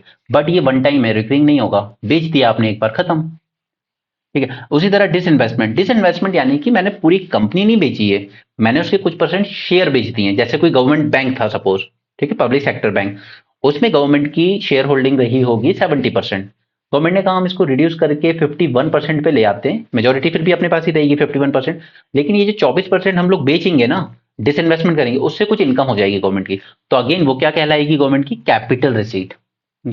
सिमिलरली अब मैंने जो नेपाल वगैरह को जो लोन दिया था ना, ओके, उस पे अब यही यही प्लीज इस पॉइंट को बहुत ध्यान से सुनना, वो जो लोन मैं वापस रिकवर करूंगा, वो पैसा जो मेरे पास वापस आएगा जिनको मैंने दिया था, ये मेरा कैपिटल रिसीट में जाएगा। लेकिन उन लोन पर जो इंटरेस्ट मुझे मिल रहा था वो तो हर मंथ मिल रहा था ना, या हर साल मिल रहा था, तो वो मेरा रेवेन्यू रिसीट में जाता है।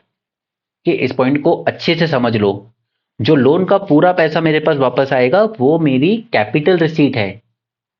अरे आ गया ना मेरे पास अपना पूरा लमसम अमाउंट, अब तो मुझे इंटरेस्ट नहीं मिलेगा, लेकिन उस पर जो इंटरेस्ट आ रहा था हर महीने या हर साल रिकरिंग नेचर का, वो इंटरेस्ट मेरा रेवेन्यू रिसीट में जाता है। इस डिफरेंस को अच्छे से दिमाग में बिठा लो, ठीक है, इंटरेस्ट, रेवेन्यू रिसीट, और लोन जब रिकवर करूंगा मैं वापस पूरा लोन आएगा तो वो कैपिटल रिसीट में जाएगा। क्लियर है? फिर दूसरा, मैंने ऊपर जब आपको दिखाया कि 28% हम लोग लोन वगैरह के थ्रू रेज कर रहे हैं ना, है ना, तो वो हमारी लाइबिलिटीज बन जाती है जो मुझे आगे चल के चुकानी भी है, ठीक है। तो उसमें इंटरनल बोरोइंग, जैसे गवर्नमेंट सिक्योरिटी इशू की, आरबीआई से कहा कि आप इसको इन्वेस्ट कर लो इसमें, ठीक है, आरबीआई सभी बैंकों से एसएलआर वगैरह के फॉर्म में रखवा लेगा कुछ पैसा, ठीक है, और गवर्नमेंट को पैसे लेके दे देगा, उनको गवर्नमेंट बॉन्ड पकड़ा देगा, या आप तो रिटेलर्स को भी अलाउ कर दिया है, आप हम जैसे कॉमन मैन वगैरह, ठीक है, या म्यूचुअल फंड वाले, या आपका LIC वाले, ये सब भी इन्वेस्ट करते हैं इसमें। तो ये इंटरनल बोरोइंग कहलाता है। एक्सटर्नल बोरोइंग, जैसे सपोज करो कि मैं बाहर वर्ल्ड बैंक से मैंने कोई लोन ले लिया, राइट, या एशियन डेवलपमेंट बैंक से, या फिर कोई फॉरेन गवर्नमेंट से ले लिया, कि अगर मान लो कोई फॉरेन गवर्नमेंट हो, वो हमारी गवर्नमेंट सिक्योरिटी में इन्वेस्ट करे, जैसे नेपाल का सेंट्रल बैंक है, ठीक है, वो इन्वेस्ट करे हमारी गवर्नमेंट सिक्योरिटी, तो ये एक्सटर्नल बोरोइंग कहलाएंगी। ठीक है, इंटरनल बोरोइंग जो हम लोग अपने डोमेस्टिक सोर्सेज से करते हैं। तो रिसीट्स समझ में आ गया, रेवेन्यू और कैपिटल रिसीट। अब चलते हैं एक्सपेंडिचर की तरफ। एक है रेवेन्यू एक्सपेंडिचर, एक है कैपिटल एक्सपेंडिचर। वही टर्म क्लियर रखो दिमाग में। रेवेन्यू एक्सपेंडिचर जो मुझे बार बार देना है, recurring in nature, interest payment. अब देखो इधर, मैं कैपिटल रिसीट लेके आया था इंटरनल बोरोइंग से या एक्सटर्नल बोरोइंग से, दोनों ही केस में मुझे इंटरेस्ट तो पे करना होगा ना, वो मेरा एक्सपेंडिचर होगा। ठीक है, ऊपर देखा भी हमने 20% एक्सपेंडिचर इंटरेस्ट पे चला जाता है हमारा। तो उस पे जो मैं इंटरेस्ट दे रहा हूं ना, वो मेरा रेवेन्यू एक्सपेंडिचर है, मुझे हर महीने इंटरेस्ट पे करना है इस पे, राइट। उसी तरह salary and pension government officers की, आर्मी ऑफिसर्स की, उसी तरह डिफेंस वगैरह पे खर्चा जो हो रहा है, वो भी मेरा रेगुलर खर्चा है। एडमिनिस्ट्रेशन मैनेजमेंट में सैलरी पेंशन सैलरीज वगैरह जो देनी पड़ती है, मेंटेनेंस ऑफ एसेट, इसको ध्यान रखिए। मैंने अभी आपको एग्जांपल दिया एक्सप्रेसवे वगैरह का, ठीक है, एक्सप्रेसवे बनाया तब वो मेरा कैपिटल एक्सपेंडिचर था वन टाइम, लेकिन उसको मेंटेनेंस करना है मुझे रेगुलर, तो वो मेरा रिकरिंग इन नेचर का है, तो रेवेन्यू एक्सपेंडिचर। उसी तरह ग्रांट्स वगैरह जो मैं किसी कंट्री को दे दूं कि चलो नेपाल या भूटान आप मुझे प्यारे लगते हो, मैंने आपको ग्रांट दे दिया, रख लो इतना पैसा, ठीक है, कोई चुकाने की जरूरत नहीं है ना, इसमें मुझे कोई इंटरेस्ट चाहिए ना, ये वापस लूंगा मैं। Next is capital expenditure. Capital expenditure, इसमें भी दो कैटेगरी, एसेट लाइबिलिटीज की। कैपिटल एक्सपेंडिचर यानी कि गवर्नमेंट ने कोई एसेट परचेज कर लिए, ठीक है, सपोज कोई प्राइवेट सेक्टर में, जैसे कभी टाटा हुआ करता था, ठीक है, एयरवेज, क्या नाम है उसका, एयर इंडिया, उसको गवर्नमेंट ने नेशनलाइज किया था। उसके बाद 1969 में हमने कितने बैंक नेशनलाइज किए थे, आई थिंक 14 समथिंग, ठीक है, 1969 में इंदिरा गांधी जी ने। उसके बाद 1980 में हमने दोबारा 6 बैंक नेशनलाइज किए, ठीक है। तो यहाँ पर हमने बनी बनाई चीज जो प्राइवेट सेक्टर की थी, वो एक्वायर की नेशनलाइज करके, तो वहां पर गवर्नमेंट ने परचेज किया था वो एसेट वन टाइम पेमेंट करके। ओके, तो वो हमारा कैपिटल एसेट, यानी कि हम कुछ भी अगर नेशनलाइज कर लें, कोई प्राइवेट सेक्टर सेक्टर अगर सपोज आज गवर्नमेंट कह दे कि हम स्कूल एजुकेशन नेशनलाइज कर रहे हैं, से गवर्नमेंट स्कूल चलेंगे इंडिया में, तो आपको सारे प्राइवेट स्कूल्स को परचेज करना पड़ेगा, ओके, उनको नेशनलाइज करना पड़ेगा, और वही कहलाएगा आपका कैपिटल एसेट। इंफ्रास्ट्रक्चर क्रिएशन, जो मैंने आपको एग्जांपल दिया एक्सप्रेसवे वगैरह का, उसी तरीके से extending loan. Now again remember, यहां पर मैं जो लोन दे रहा हूं दूसरी गवर्नमेंट को, वो मेरा क्या है, कैपिटल एक्सपेंडिचर है, ओके। लेकिन इस पर वो सामने वाली गवर्नमेंट मुझे जो इंटरेस्ट पे कर रही है आगे चल के, वो क्या है मेरी, वो मेरी रिसीट है, राइट, और वो भी रिकरिंग नेचर की, राइट। कहां पे आएगी वो, ये वाली नॉन टैक्स वाली, ठीक है, ओके। मैंने जो भी एक्सटेंड किया लोन वगैरह, इवन स्टेट गवर्नमेंट्स को भी देती है सेंट्रल लोन। उसी तरह लाइबिलिटीज क्या है कि मैंने जितना भी लोन वगैरह लिए हैं वो सब रीपे भी तो करना है मुझे, इंटरनल लोन हो एक्सटर्नल लोन हो, वो सब मुझे रीपे भी करना है। तो ये सब हो गए मेरे कैपिटल एक्सपेंडिचर। तो यहां तक चीजें समझ में आ गई हूँ I hope. Okay, so let's take 1 minute break.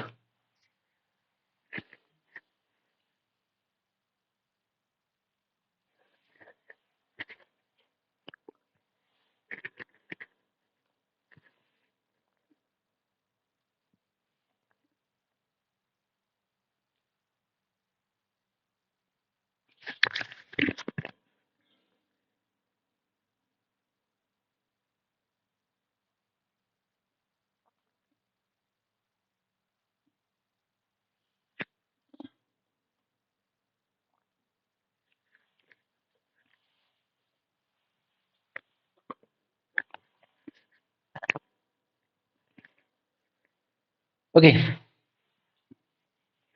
चलिए अब आ जाते हैं गवर्नमेंट की जो बड़ी बड़ी बातें हैं यहाँ पर, ठीक है, ये फैक्ट्स याद रखना भी जरूरी है।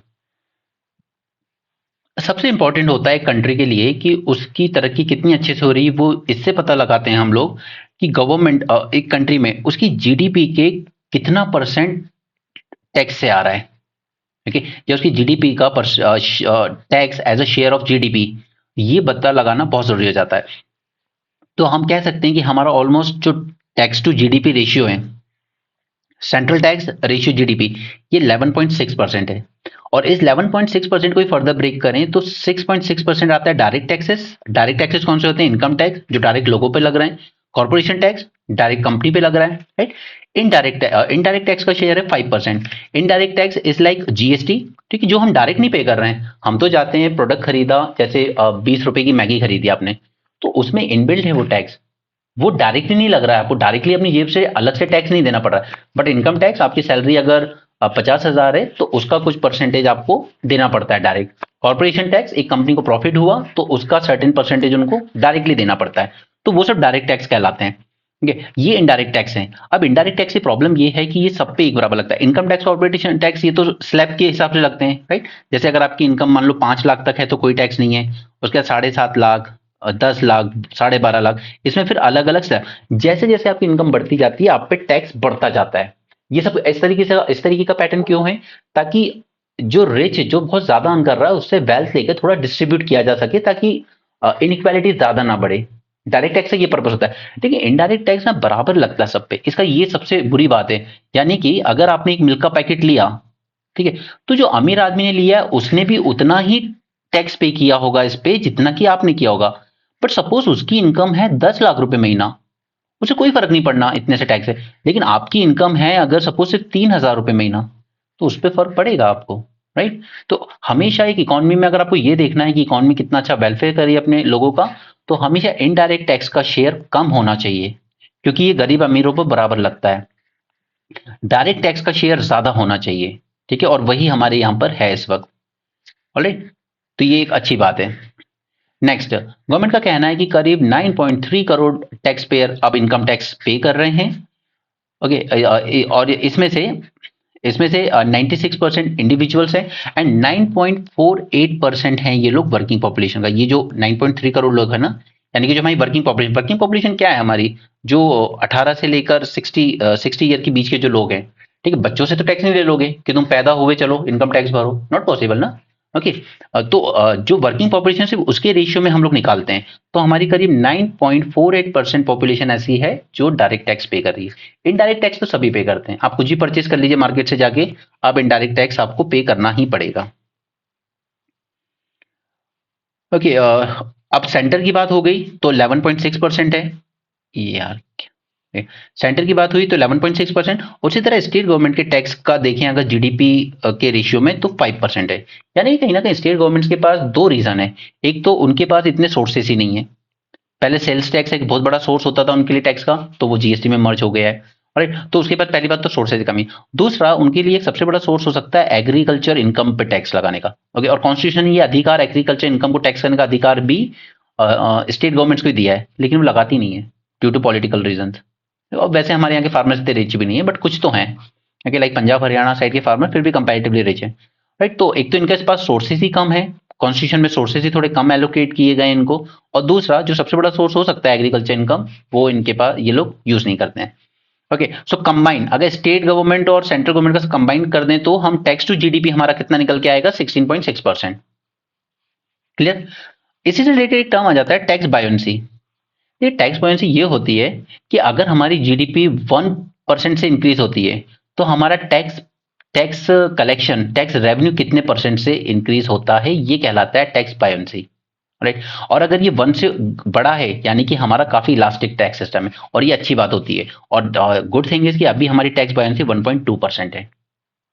ओके, कहीं ऐसा ना हो कि जीडीपी सपोज कि 8% से ग्रो कर रही है, ठीक है, जीडीपी 8% से ग्रो कर रही है, और सोचिए आप टैक्स कलेक्शन हमारा 10% से ग्रो कर रहा है, तो 1 पॉइंट समथिंग कुछ निकल के आएगा, दैट इज हमारी टैक्स बायोंसी अच्छी है, ठीक है। लेकिन सपोज कीजिए कि अगर जीडीपी तो ग्रो कर रही है 8% से, लेकिन टैक्स रेवेन्यू ग्रो कर रहे हैं जस्ट 5% से, तो ये लेस देन 1 हो जाएगी टैक्स बायोंसी, और ये बुरी मानी जाती है इकोनॉमी के लिए। क्लियर? चलिए, तो ये पूरा बैकग्राउंड था जो समझना जरूरी था, क्योंकि तीन तीन एरिया से स्कोप थे जो आपको एग्जाम में पूछे जा सकते हैं। एक तो ये सब चीजें, ये जो इतना बड़ा तामझाम मैंने आपको समझाया, यहां से क्वेश्चन आ सकता है, कौन सा किस कैटेगरी में फॉल करता है। दूसरा मैंने आपको ऊपर बताया था ये कौन से बिल सीक्वेंस आ सकता है या कौन कौन सी चीजें पेश की जाती है वो आ सकता है। और फर्स्ट था कि रुपी कितना कहां से आ रहा है और कहां जा रहा है। तो तीन एस्पेक्ट्स हमने कवर किए जो आपके प्रीलिम्स के लिए शॉर्ट शॉर्ट इंपॉर्टेंट थे। अब हम लोग आ जाते हैं डेफिसिट पे। तो देखिए जब मैं आपको इकोनॉमी के रिवीजन में ये टॉपिक कराऊंगा ना, तब मैं ये सारे बजट डेफिसिट, रेवेन्यू डेफिसिट, ये सब डिटेल में लूंगा। बट अभी यहाँ पर मैं बस आपको उतना समझाऊंगा कि आप टॉपिक समझ जाओ। पहले तो आपसे ट्रेंड पूछे जा सकते हैं प्रीलिम्स में। तो देखिए यहाँ पर सबसे ऊपर है हमारा फिजिकल डेफिसिट, यही सबसे इंपॉर्टेंट भी होता है। फिजिकल डेफिसिट और एफआरबीएम क्या कहता है कि हमें फिजिकल डेफिसिट को 3% तक लाना है, ठीक है। लेकिन कोविड जब आया ना तो ये बहुत ज्यादा बढ़ गया था, जैसे 9.2% तक चला गया था फिजिकल डेफिसिट, क्योंकि कोविड के टाइम काफी खर्चा करना पड़ा गवर्नमेंट को। फिर इसको धीरे धीरे हमने कम किया, 6.7, 6.4, 5.9, 5.8 और इस साल रहा है 5.1। तो क्या अगर आपको इस तरह का स्टेटमेंट आया एग्जाम में कि physical deficit has been on a declining trend for past 5 years, तो आप उसको क्या मार्क करोगे? करेक्ट स्टेटमेंट है या फॉल्स है? करेक्ट स्टेटमेंट है, राइट।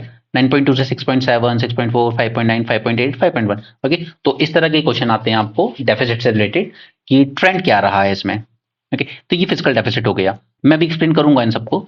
दूसरा आता है रेवेन्यू डेफिसिट, ये यानी गवर्नमेंट कितना रेवेन्यू अर्न कर रही है और कितना रेवेन्यू एक्सपेंडिचर कर रही है। ऊपर हमने जान लिया ना, रेवेन्यू रिसीट्स, रेवेन्यू एक्सपेंडिचर, ऊपर इतना बड़ा जो तामझाम देखा था, ठीक है। तो उसमें देखा जाता है, तो उसमें भी हमारा डेफिसिट डिक्लाइनिंग ट्रेंड पर है, 3.9, 2.9, 2.8 एंड 2।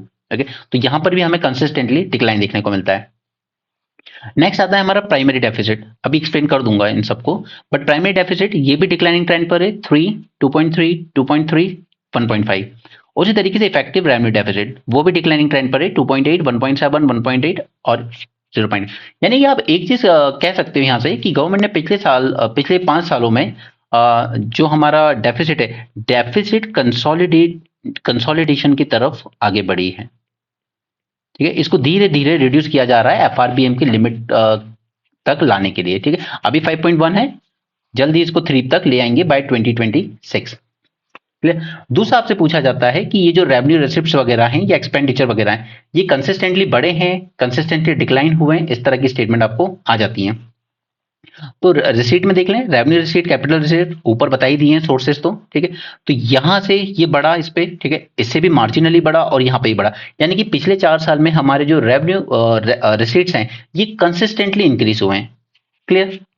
उसी तरीके से नेक्स्ट हम लोग आ जाते हैं यहाँ पे 18,009 कुछ करोड़ है, 18,070, 17,090। अब देखिए ये यहाँ से बढ़ा बट यहाँ आके गिर गया, ठीक है। तो यहाँ पे हमें कंसिस्टेंट ट्रेंड नहीं देखने को मिलता है कैपिटल रिसीट्स में। क्यों? क्योंकि गवर्नमेंट का जो डिसइन्वेस्टमेंट का टारगेट होता था ना, वो हर साल फेल हुआ है। उतना ज्यादा डिसइन्वेस्टमेंट जितना हमने बजट में एक्सपेक्ट किया उतना हम अटेंड कर नहीं पाए हैं, ठीक है। और इसके बाद यहां भी गिरा, तो कैपिटल रिसीट्स गिरने का सबसे बड़ा रीजन है डिसइन्वेस्टमेंट। ऊपर हमने देखा ना, ठीक है। ये नॉन टैक्स, हाँ सॉरी, ये है कैपिटल रिसीट, ठीक है। इसमें एसेट्स में जो हमारा डिसइन्वेस्टमेंट का टारगेट होता था, ये हमेशा एक शॉर्टफॉल रह जाता है हमारा। हम लोग बहुत हाई टारगेट सेट कर लेते हैं कि हम इतना करेंगे इतना करेंगे, बट कर नहीं पाते हैं, ठीक है। तो कैपिटल रिसीट में हमें कोई डिक्लाइन या डिक्रीज या इंक्रीजिंग ट्रेंड देखने को नहीं मिलता है। रेवेन्यू रिसीट में हमें एक शॉर्ट ट्रेंड देखने को मिलता है इंक्रीज का, ठीक है। उसी तरीके से एक्सपेंडिचर पे आ जाते हैं, revenue expenditure and effective capital expenditure. इस इफेक्टिव वर्ड को अभी के लिए साइड में रखिए, मैं समझा दूंगा क्या होता है, ठीक है। तो रेवेन्यू एक्सपेंडिचर 34, 53, 35 टू 35, 40, 36, यानी कि हमें रेवेन्यू एक्सपेंडिचर में भी एक कंटिन्यूअस ट्रेंड देखने को मिलता है, ठीक है। रेवेन्यू साइड पे हमें रिसीट एक्सपेंडिचर दोनों में कंटिन्यूअस इंक्रीजिंग ट्रेंड देखने को मिलता है, जबकि रेवेन्यू कैपिटल रिसीट और कैपिटल एक्सपेंडिचर में ऐसा नहीं है। यहाँ पे अप, फिर डाउन, फिर अप, इस तरह के ट्रेंड देखने को मिलते हैं, ठीक है। तो एक्सपेंडिचर में भी रेवेन्यू साइड, रिसीट में भी रेवेन्यू साइड में कंटिन्यूअस ट्रेंड है, बाकी उसमें कंटिन्यूअस ट्रेंड नहीं है। अब चलते हैं डेफिसिट देख लेते हैं सभी तक। देखिए एक होता है बजट डेफिसिट, यानी कि टोटल एक्सपेंडिचर जो बजट में किया जा रहा है और टोटल रिसीट जो आ रही है, ठीक है। अब इनमें ऑब्वियसली मिसमैच होगा क्योंकि हमेशा एक डेवलपिंग इकोनॉमी में खर्चे ज्यादा होते हैं। अब पता है कुछ लोग बेवकूफ बनाते हैं पब्लिक को, जैसे उत्तराखंड सरकार ने एक बार बनाया था, इन लोगों ने सरप्लस बजट दिखा दिया था कि देखिए देखिए उत्तराखंड ने सरप्लस बजट दिया आपको, डेफिसिट आया ही नहीं हमारे यहाँ। तो भाई साहब ये जब हो सकता है जब गवर्नमेंट अपने एक्सपेंडिचर ही रिड्यूस कर ले, ठीक है। उसने रिड्यूस कर लिया अपने एक्सपेंडिचर, रेट तो नहीं बढ़ा सकता एक हद से ज्यादा, वो भी उत्तराखंड जैसा स्टेट तो बिल्कुल नहीं बढ़ा सकता।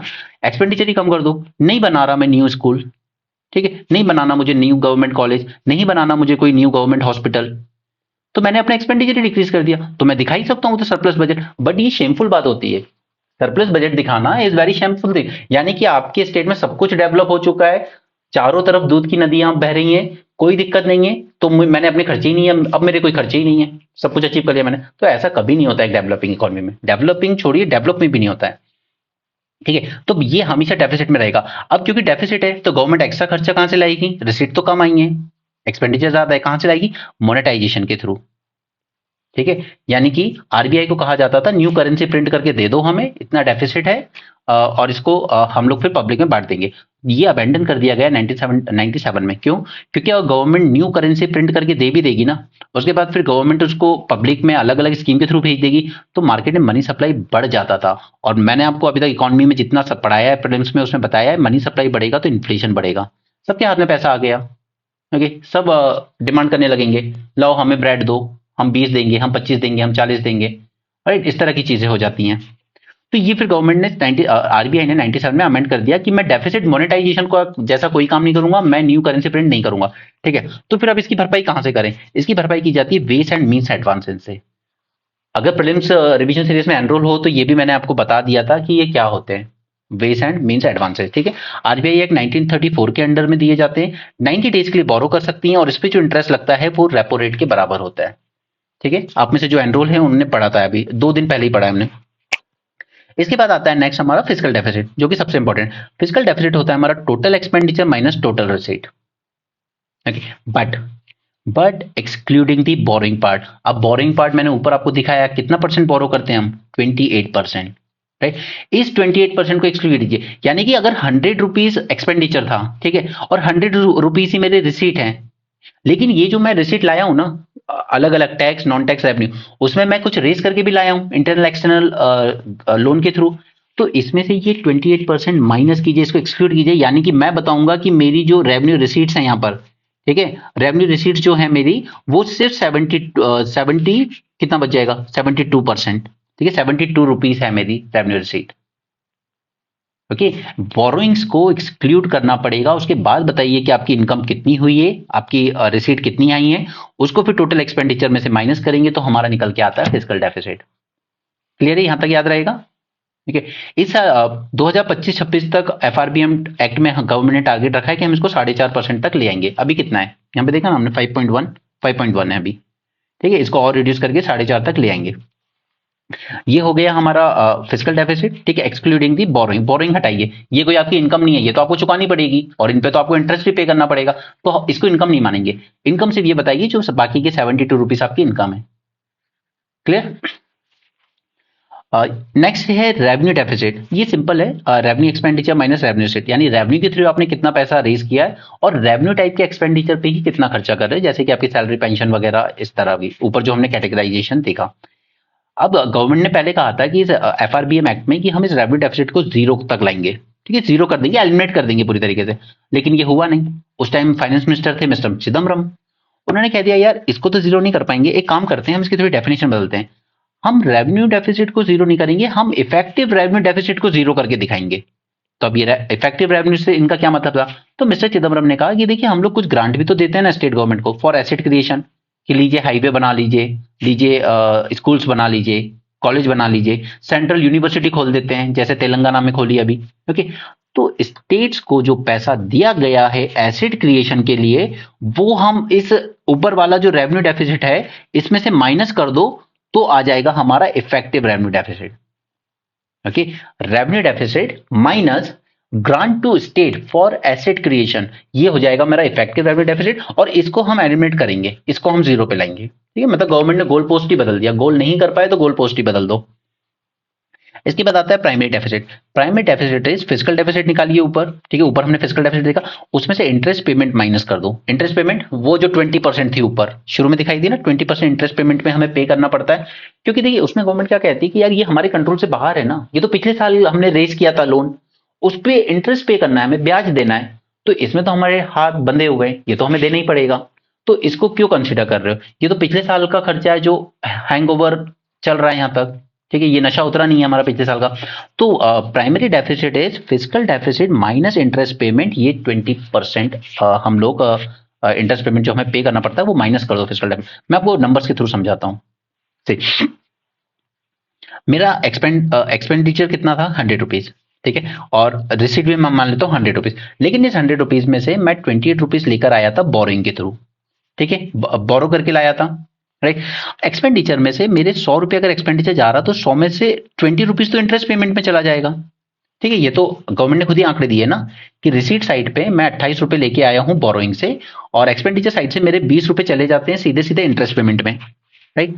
तो अब मैं फिजिकल डेफिसिट अगर कैलकुलेट करूंगा तो मैं क्या करूंगा, एक्सपेंडिचर कितना है मेरा टोटल 100, और उसके बाद फिजिकल डेफिसिट में मैंने क्या कहा कि आप मुझे रिसीट बताइए बट बोरोइंग हटा के, ठीक है। तो मैं 28 रुपये बोरोइंग हटा देता हूं, तो अब मेरे पास कितना बचा, मेरी रिसीट कितनी हुई, इनकम कितनी हुई, जस्ट 72 रुपीज हुई, बाकी तो मैं लोन लाया था।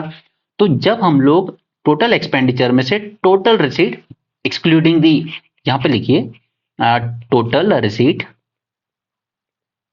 ठीक, माइनस माइनस दी बोरोइंग बोरोइंग, ठीक है, यानी कि मेरा 100 माइनस 28, ठीक है, तब जाके आएगा मेरा 72। फिर इसको जब मैं मेरा एक्सपेंडिचर जो टोटल है 100 उसमें से माइनस करूंगा तो मेरा फिजिकल डेफिसिट निकल के आएगा 28 रुपीज। अब मेरा फिजिकल डेफिसिट आ गया, ठीक है, तो इस एफडी की जगह लिख दो आप 28 रुपीज, और प्राइमरी डेफिसिट की डेफिनेशन मैंने ऊपर क्या दिखाई आपको, primary deficit is physical deficit minus interest payment, okay. और इंटरेस्ट में मेरा कितना पैसा खर्च हो रहा है गवर्नमेंट के हिसाब से, वो कह रही है कि 20% तो हमारा उसी में चला जाता है इंटरेस्ट पेमेंट में। तो मैं फिजिकल डेफिसिट जो मेरा निकल के आया था 28 रुपीज, उसमें से 20 माइनस कर दूंगा तो मेरा निकल के आ जाएगा प्राइमरी डेफिसिट 8%, ओके। तो आई होप ये चीजें समझ में आ गई हो, नहीं आई हो प्रीलिम्स रिवीजन सीरीज ज्वाइन की है ना, उसमें और डिटेल में समझेंगे, ठीक है। अभी के लिए हम बजट तक अपने आप को रिस्ट्रिक्ट रखेंगे। आगे चलते हैं। अब गवर्नमेंट आपसे एग्जाम में आपसे यूपीएससी पूछ सकता है कैपिटल एक्सपेंडिचर, इसमें ट्रेंड क्या रहा है। तो देखिए, सिंस सिंस क्या पूरा 2016 2017 जब से ये गवर्नमेंट आई है, इसने एक चीज अच्छी की है कि इसने कैपिटल एक्सपेंडिचर पे ज्यादा खर्चा किया rather than revenue expenditure. Capital expenditure यानी कि हम लोग कुछ एसेट क्रिएट करेंगे, जैसे एक्सप्रेस वे किया, फिर वहां से हमें एक रेवेन्यू इनकम होती रहेगी रेगुलर, ठीक है, रेवेन्यू रिसीट्स आती रहेंगी, जैसे एक्सप्रेस वे बनाया टोल से पैसा आता रहेगा गवर्नमेंट को, राइट। तो ये कॉन्स्टेंटली इंक्रीज पे है, 6.4, 8.4, 10.5, 12.7, 15, ये लाख करोड़ में, हाँ ये परसेंटेज नहीं, 15 लाख करोड़, तो ये बहुत अच्छी बात है। अब अभी मैंने आपको ऊपर क्या बताया था कि हम लोग इफेक्टिव रेवेन्यू डेफिसिट की जब मैंने बात की थी तो मैंने क्या कहा था कि रेवेन्यू डेफिसिट यानी कि गवर्नमेंट की इनकम और एक्सपेंडिचर रेवेन्यू के थ्रू माइनस माइनस क्या कर रहा था मैं उसमें से, ग्रांट जो मैंने उसको दे दिए हैं स्टेट्स को, कि grant to the states for creation of assets, right. तो यहां पर गवर्नमेंट खुद खर्चा करती है, सेंट्रल गवर्नमेंट 11.1%, और बाकी का दे देती है grant in aid for creation of capital asset 3.9%, total मिलके हो जाता है 15%। परसेंटेज की टर्म में भी देख लेते हैं, ठीक है। कैपिटल एक्सपेंडिचर जीडीपी का कितना परसेंट कर रहे हैं, 3.4% सेंटर कर रही है, 1.2% ये ग्रांट्स के तौर पर दे देती है स्टेट को, ठीक है, और ओवरऑल कितना हो गया 4.6, यानी कि हम अपनी जीडीपी का 4.6% रुपी इन्वेस्ट कर रहे हैं कैपिटल एक्सपेंडिचर पे, ठीक है। और हमेशा कैपिटल एक्सपेंडिचर ज्यादा करना अच्छा रहता है क्योंकि वो एसेट क्रिएट करके देगा आपको और वापस से रेगुलर इनकम देता रहेगा। जैसे आपने एक घर बना लिया, ओके, ये आपका कैपिटल एक्सपेंडिचर हो गया, अब उसको आपने रेंट पे चढ़ा दिया तो वो आपको हर महीने क्या देगा, इनकम, ठीक है, यानी कि आपने एक एसेट क्रिएट कर लिया, ये आपका कैपिटल एक्सपेंडिचर है, ठीक है। अगर सपोज कि आपने बस एक कार खरीद ली होती अपने शौक के तौर पे 1-2 करोड़ की, ठीक है, उसको चला रहे हो आप रोजाना, वो कहने के लिए भले ही आपका एसेट हो, लेकिन क्या वो आपको इनकम देगा कोई, प्रोवाइडेड कि आप खुद ही चला रहे हो, अब उस पर ना दे रहे हो किराए पे, ठीक है, तो वो इनकम नहीं देगा आपको, ठीक है। तो हमें इस तरह का कैपिटल एक्सपेंडिचर करना ज्यादा अच्छा रहता है इकोनॉमी में, ठीक है। ट्रेंड के डेफिसिट में ट्रेंड में दिखा ही चुका हूं, ठीक है, सभी ऑलमोस्ट डिक्लाइन पे हैं पिछले 5 साल से, कंसिस्टेंट डिक्लाइन है इस पे, ये प्रीलिम्स में इस तरह के स्टेटमेंट आते हैं। ग्रॉस टैक्स रेवेन्यू हमारा कितना है, 11.6% ऑफ द जीडीपी, जो कि हाईएस्ट है पिछले 16 साल में। 16 साल की बात क्यों कर रहे हैं, उसके पहले इससे भी हाई था, हाँ बिल्कुल था, लेकिन 2008 में ग्लोबल फाइनेंशियल क्राइसिस आया ना, उसके बाद से सब कुछ नीचे जाने लगा, हमारी जीडीपी भी थोड़ी नीचे जाने लगी। मिनिस्ट्री वाइज एलोकेशन देख लेते हैं। अब देखिए गवर्नमेंट ने सबसे ज्यादा पैसे कहां दिए, मिनिस्ट्री ऑफ डिफेंस में। अब चलिए माना कि हमारे यहाँ सिक्योरिटी कंसर्न्स हैं, बट आई थिंक इतने भी नहीं है कि आप क्रिटिकल सेक्टर्स को निग्लेक्ट कर दो, agriculture sector, okay, specially social sector, school education की हालत देखिए ना अपनी, प्रथम का एसीआर सर्वे ने जो बताई है, राइट। इन पे हमें ज्यादा इन्वेस्ट करना चाहिए, बट हम लोग डिफेंस में ज्यादा कर रहे हैं, और सिर्फ ज्यादा ही नहीं कर रहे हैं। Ministry of road transport acid वगैरह जो क्रिएट कर रहे हैं, अच्छी बात है, एसिड क्रिएट होते हैं, डेवलपमेंट होता है। 2.7% उसके डबल से भी ज्यादा है, मोर देन 2 टाइम्स आप मिनिस्ट्री ऑफ डिफेंस को दे रहे हो। राइट। माना कि डिफेंस के जो एसेट्स आते हैं बहुत महंगे आते हैं, जैसे राफेल आया 36,000 करोड़, बट आई थिंक आप एक न्यूक्लियर पावर हो, आप पे ऐसे कोई इतना अटैक नहीं कर सकता, बट इतना ज्यादा एलोकेशन डिफेंस पे देना ये कुछ अलग ही सिग्नल दे रहा है। लाइक मैंने आपको बताया था, बीजेपी के 3 प्रोमिस थे। आर्टिकल 370 को खत्म करेंगे, जो कि उन्होंने कर दिया, राइट। दूसरा, राम टेम्पल बनाएंगे, जो कि उन्होंने बना दिया। और तीसरा था उनका कि हम पीओके वापस लेंगे। अब अगर ये ऐसा कुछ करने के लिए डिफेंस पे इतने हाई एक्सपेंडिचर किए जा रहे हैं, तो लेट्स सी, बात की बात है। अच्छा, इसमें सबसे बड़ा कंसर्न क्या है, थोड़ा नीचे जाइए, ministry of rural development. Rural areas जहां पे हमारी कंट्री की ऑलमोस्ट 70% पॉपुलेशन रहती है, जहां पर रियल वेजेस आपके पिछले 5 साल में नेगेटिव में गए, डिक्लाइन हुई है वहां पर उनकी इनकम, राइट। उसके बाद हमारा जो एग्रीकल्चर है वो ऑलमोस्ट हर साल डिस्ट्रेस में रहता है। इसके बाद भी आपने रूरल मिनिस्ट्री को कितना फंड दिया है? जस्ट 1.6 लाख करोड़। क्योंकि आपके लिए होम अफेयर्स मिनिस्ट्री इंपॉर्टेंट हो गई, आपके लिए ministry of chemical fertiliser important हो गया, आपके लिए consumer affair, food distribution, railways तक इंपॉर्टेंट हो गई। बट रूरल डेवलपमेंट मिनिस्ट्री को इतना कम फंड एलोकेट करना इज नॉट गुड। अब इसको आप इसमें आपको कहीं भी एजुकेशन दिखाई दे रहा है? यहाँ पे नहीं दिखाई दे रहा। तो ये हमेशा से ना एक क्रिटिसिज्म भी रहता है गवर्नमेंट का, प्लीज इसको जरूर मेंशन किया कीजिएगा कि हमारे यहाँ हायर एजुकेशन में हमने कितना दिया है, हार्डली 1% ऑफ जीडीपी। ओके, और ये पिछले साल से भी डिक्रीज हुआ है, पिछले साल इससे ज्यादा दिया था, इस साल तो और कम दिया है। स्कूल एजुकेशन, एसीआर का सर्वे आने के बाद भी सरकारी स्कूलों की हालत सुधारने की बजाय आपने उसमें भी फंड डिक्रीज कर दिया, जस्ट 1.5%। ओके, आप बात करते हो कि इंडिया बनेगा super power, okay, knowledge power, human capital hub बनाना चाहते हैं हम, ओके, रिसर्च एंड डेवलपमेंट जैसी बातें करते हैं, बट हम इन्वेस्ट कितना कर रहे हैं अपने हायर एजुकेशन और स्कूल एजुकेशन पे? 1% एंड 1.5%।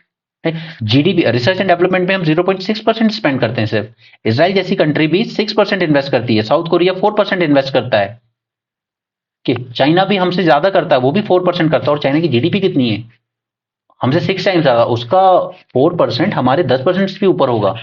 एक तो रिसर्च या डेवलपमेंट में हम ऑलरेडी बहुत कम इन्वेस्ट कर रहे हैं, हमारे लोगों के पास स्किल्स नहीं है, अच्छी क्वालिटी की जॉब्स नहीं है, डिलीवरी बॉय बने फिर रहे हैं। उसके बाद हम हायर एजुकेशन में भी फंड डिक्रीज कर रहे हैं, स्कूल एजुकेशन में भी फंड डिक्रीज कर रहे हैं। तो ये इस तरह की चीजें आपके इंट्रोडक्शन बनाने के काम आती हैं एग्जाम में, मेंस में। Okay, next is rural development. Rural development पर भी हमने काफी कम फंड दिया है, जस्ट 5.5% ऑफ जीडीपी। जहां आपके देश की ऑलमोस्ट 70% पॉपुलेशन रहती है, वहां पे आप इंफ्रास्ट्रक्चर इंप्रूव करना चाहिए। रूरल एरियाज में हम स्कूल्स की हालत जानते हैं क्या होती हैं, ठीक है। रूरल एरियाज में हमें पता है कि अभी मैंने आपके साथ एक आईएएस ऑफिसर थी, आई थिंक दिव्या मित्तल, ऐसे ही कुछ नाम था यार, ठीक है, उन्हीं के बारे में डिस्कस किया था कि उन्होंने बहुत अच्छा काम करके ड्रिंकिंग वाटर लेके आई उस गांव में। और गांव वालों का कहना है कि ये आजादी के बाद पहली बार हुआ है कि हमारे गांव तक ड्रिंकिंग वाटर पहुंचा है, पाइप वाटर।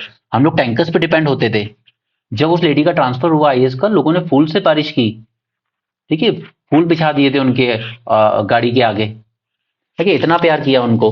तो आज भी आपके गांव, देश में ऐसे गांव हैं जहां पर ड्रिंकिंग पाइप वाटर के थ्रू नहीं पहुंच रहा है ड्रिंकिंग वाटर, और साफ पानी नहीं पहुंचता है ना, तो फिर आपके यहाँ डिजीज भी आते हैं, फिर आपका वो हेल्थ एक्सपेंडिचर बढ़ाते हैं। गवर्नमेंट हॉस्पिटल्स में ओवर बर्डन होता है, आपके लिए ओवर क्राउडिंग होती है, राइट। तो रूरल डेवलपमेंट पे हमें वर्क करना चाहिए था, बट हम दे रहे हैं 5.5% जस्ट। सोशल वेलफेयर में और बुरे हाल हैं, ठीक है, लोगों की पेंशन, ओल्ड एज वगैरह, विडो, इन सब पे, इनके पे तो हम और कम खर्च कर रहे हैं। कहीं ना कहीं गवर्नमेंट थोड़ा सा रिसोर्सेज का एलोकेशन गलत हो रहा है डिफेंस जैसी मिनिस्ट्री पर, जहां पर वो इक्विपमेंट्स कहीं 20-30 साल में एक बार यूज होते हैं, लाइक दीज राफेल जेट्स या बोफोर्स गन टाइप की चीजें, वो उतना रेगुलर नहीं होता। लेकिन आपके खुद के लोगों की डेवलपमेंट पे हम बहुत कम खर्च कर रहे हैं। अब इसके बाद गवर्नमेंट ने स्कीम्स मेंशन किया अलग अलग। ये सब स्कीम्स मैं आपके साथ न्यूज़पेपर में डिस्कस करता रहता हूँ, तो अभी मैं इस सेशन को और ज्यादा लंबा नहीं खींचूंगा। आई थिंक ऑलरेडी 1 आवर का हो गया होगा ये, ठीक है, आप भी बोर हो जाओगे। Direct benefit transfer scheme, government कहती है हमने 2.7 लाख करोड़ रुपए सेव करें, बट अब मैंने आपके साथ न्यूज एनालिसिस में दिखाया भी था कि आधार इनेबल्ड पेमेंट सर्विसेज, ठीक है, इसमें काफी सारे कार्ड्स डिलीट हुए हैं, ठीक है, कई बार पेमेंट ऐसे अकाउंट में चले जाती है जिसका उस वर्कर को पता ही नहीं है। उसी तरीके से नीति आयोग का मल्टी डायमेंशनल पॉवर्टी इंडेक्स, इसकी भी बात मैंने आपके साथ की है। इस पे तो पूरा का पूरा लेक्चर बना रखा है मेंस 450 प्लस में, ठीक है। 12 इंडिकेटर्स होते हैं। तो यहाँ पर नीति आयोग कह रहा है कि हमने 24.8 करोड़ लोगों को मल्टी डायमेंशनल पॉवर्टी से बाहर निकाला है। और कोई बिलीव नहीं करता इसके डेटा पे आजकल। आजकल गवर्नमेंट के डेटा पर कोई बिलीव नहीं करता। सब क्वेश्चन करते हैं, ऑल दी एक्सपर्ट क्वेश्चन की ये सिर्फ आंकड़ों की फेरबदल करती है गवर्नमेंट और कुछ नहीं। ठीक है, इतने लोगों को पॉवर्टी से बाहर निकालना इतनी जल्दी इट्स नॉट पॉसिबल। मुझे आपको इसमें जो समझाना है वो दो टर्म्स है, इंसिडेंस और इंटेंसिटी। पॉवर्टी इंसिडेंस से क्या मतलब है और पॉवर्टी इंटेंसिटी से क्या मतलब है? नहीं, पॉवर्टी इंसिडेंस की जब आपसे बात की जा रही है ना, तो वो हेड काउंट रेशियो बता रहा है आपको, यानी कि कितने लोग, how many person fall under the poverty poverty line. अगर ये मेरी बीपीएल लाइन है, ठीक है, तो इसके नीचे कितने लोग हैं? से सपोज मैं मान लूं कि 12 करोड़ लोग हैं, सपोज इमेजिनेशन जस्ट, ठीक है, तो इतने लोग हैं, ये बताता है पॉवर्टी इंसिडेंस। लेकिन अब ये 12 करोड़ में भी तो ऐसा होगा ना, जैसे अगर मैं मान लूं कि मेरी बिलो पॉवर्टी लाइन है 100 रुपीज पर डे इनकम। कुछ होंगे जिनकी इनकम 90 रुपीज होगी, ठीक, लेकिन कुछ ऐसे भी होंगे जिनकी इनकम 30 रुपीज होगी, ठीक है। तो ये डेप्थ बताता है, इंटेंसिटी, कि गरीब तो हो बट कितने गरीब हो। राइट, कुछ हैं जो गरीब एकदम पावर्टी लाइन के बहुत करीब हैं, ठीक है, उतने गरीब नहीं है, ठीक है? कुछ हैं जो विशुद्ध गरीब हैं, देसी गरीब हैं, खानदानी गरीब है, कोई दिक्कत नहीं है उनको, ठीक है। तो वो डेप्थ नापने की हमें जरूरत होती है इसमें। पीएम स्वनिधि ये स्ट्रीट वेंडर्स के लिए लाया गया था कि 50,000 तक का लोन देंगे। अब ये निर्मला सीतारमन जी ही बता सकती हैं कि 50,000 में कौन सा बिजनेस शुरू हो सकता है। एक ठेला नहीं लग सकता 50,000 में। I don't know what she is trying to do. और ये भी इंस्टॉलमेंट में आता है, पहले 10,000 की इंस्टॉलमेंट दी जाएगी, अगर आप इसको टाइमली चुका देते हो, ठीक है, तो फिर आपको अगला लोन 20,000 का दिया जाएगा। ये भी आप टाइमली चुका देते हो तो फिर आपको बाकी के 20,000 और दिए जाएंगे। राइट, 7% इंटरेस्ट होता है। अगर आप टाइमली चुकाना शुरू कर देते हो तो थोड़ा सा आपको डिस्काउंट वगैरह मिल जाता है। प्रधानमंत्री जनधन योजना, वो बैंकिंग वगैरह जो खोली गई, उसका गोल क्या था? यूनिवर्सल बैंकिंग प्रोवाइड करनी है लोगों को, ठीक है। उसी में आपको एक कार्ड मिल जाता है, रुपए कार्ड, उसी में आपको कुछ इंश्योरेंस कवर वगैरह मिल जाते हैं। राइट, इस तरह की चीजें। प्रधानमंत्री जनमन न्यूज़पेपर में बहुत बार डिस्कस कर चुके हैं। 75 पीवीटीजीज हैं हमारे इंडिया में, उनकी सोशियो इकोनॉमिक इंप्रूवमेंट के लिए ये स्कीम चलाई गई। अब इसमें कोई ऐसा अलग से पैसे नहीं दिए जाएंगे, अलग अलग मिनिस्ट्रीज, जैसे सैनिटेशन की मिनिस्ट्री है, चलिए जाइए इन बेचारों के लिए टॉयलेट्स कंस्ट्रक्ट कीजिए, ठीक है। वाटर मिनिस्ट्री है, इन तक पाइप ड्रिंकिंग वाटर पहुंचाइए क्लीन। हाउसिंग मिनिस्ट्री है, इनके लिए हाउस बिल्ड करके दीजिए। मतलब सभी अलग अलग 9-10 मिनिस्ट्रीज के जो रिसोर्सेज हैं उनको पूल इन किया जाएगा एक साथ इनके वेलफेयर के लिए। राइट, सबसे ज्यादा पीवीटीज मिलते हैं हमें उड़ीसा में, उसके बाद मध्य प्रदेश में, उसके बाद आंध्रा में, ठीक है। ये 3 रैंक याद रखिएगा। एक सायरो नाम की कम्युनिटी है, सायरो या सायरू ऐसा ही कुछ नाम है, ठीक है। ये उड़ीसा में मिलती है और ये लार्जेस्ट है among all the PVTs, this is the largest. PM Vishwakarma scheme, इसमें हमारे जो क्राफ्ट्समैन हैं उन भाइयों को कुछ टूल्स दिए जाएंगे, कुछ स्टिपेंड्स दिए जाएंगे और कुछ ट्रेनिंग दी जाएगी, ठीक है। ये इस तरह के कुछ 19 क्राफ्ट्स को कवर करता है। ये स्कीम पहले भी डिस्कस की है, रिवीजन सीरीज में दोबारा भी डिस्कस करूंगा। पीएम किसान हो गया, ठीक है। पीएम किसान भाई साल के 6,000 रुपए आपको दिए जाते हैं। फसल बीमा योजना हो गया, ई नैम, ये तीनों स्कीम अब मेंशन है, बजट में मेंशन की है स्पेशली, तो मैं तीनों स्कीम आपको डिटेल में कराऊंगा। उसी तरीके से पीएम श्री, ये स्कूल्स बनाए जाएंगे नए, जहां पे आपको स्किल्स वगैरह भी दी जाएगी। नारी शक्ति, वुमेन वेलफेयर और उस चीज की बातें ये। ओके, तो मैं इतना मैंने आपके साथ यहाँ पे बजट डिस्कस किया है। और यहाँ पर मैं चाहूंगा, ये पिछले बजट में गवर्नमेंट ने बोला था सप्त ऋषि, अमृतकाल चल रहा है, ठीक है, हम सब अमृतकाल में जी रहे हैं, उसके लिए आपको बताइए हो। और सप्त ऋषि यानी कि 7 प्रायोरिटी सेट की थी गवर्नमेंट ने, और उसमें से ये एग्जाम में आपके आंसर बनाने के लिए बड़ा अच्छा है, ठीक है, देखने वाले को बड़ा अच्छा लगेगा। पहला, इंक्लूसिव डेवलपमेंट पे फोकस करेंगे, यानी कि ऐसा ना हो कि जो भी $5 ट्रिलियन इकोनॉमी बना रहे हैं हम लोग, या थर्ड लार्जेस्ट इकोनॉमी बन रहे हैं, तो उसका बेनिफिट इंक्लूसिव होना चाहिए, सबको बेनिफिट मिलने चाहिए। ओके, लास्ट माइल तक पहुंचना होगा, जो बहुत पिछड़े इलाकों में लोग हैं, उसी का एग्जांपल है ना पीवीटी, सबसे लास्ट माइल तक, वहां तक हमें सर्विस पहुंचाएंगे। यूथ पावर को यूज करना है अच्छे से, डिलीवरी बॉय बनाना है उन सबको, ग्रेजुएशन पोस्ट ग्रेजुएशन करवा के। इंफ्रास्ट्रक्चर एंड इन्वेस्टमेंट में ज्यादा इन्वेस्ट करना है, rails, metro rails, bullet train and so on. Unleashing the potential, यानी कि हमें अपनी यूथ पावर का, अपनी इंडस्ट्रीज का, इंडिया का जो इतना बड़ा मार्केट है उसका पूरा पोटेंशियल यूटिलाइज करना है। ग्रीन ग्रोथ, यानी कि ऐसा नहीं है कि पूरा एनवायरमेंट उजाड़ के करना है, सस्टेनेबल वे में करना है। और फाइनेंशियल सेक्टर्स, यानी हमारा जो सर्विस सेक्टर्स वगैरह है इसको ज्यादा बूस्टअप करना है। ये 7 सप्तऋषि बनाए गए थे अमृतकाल के लिए।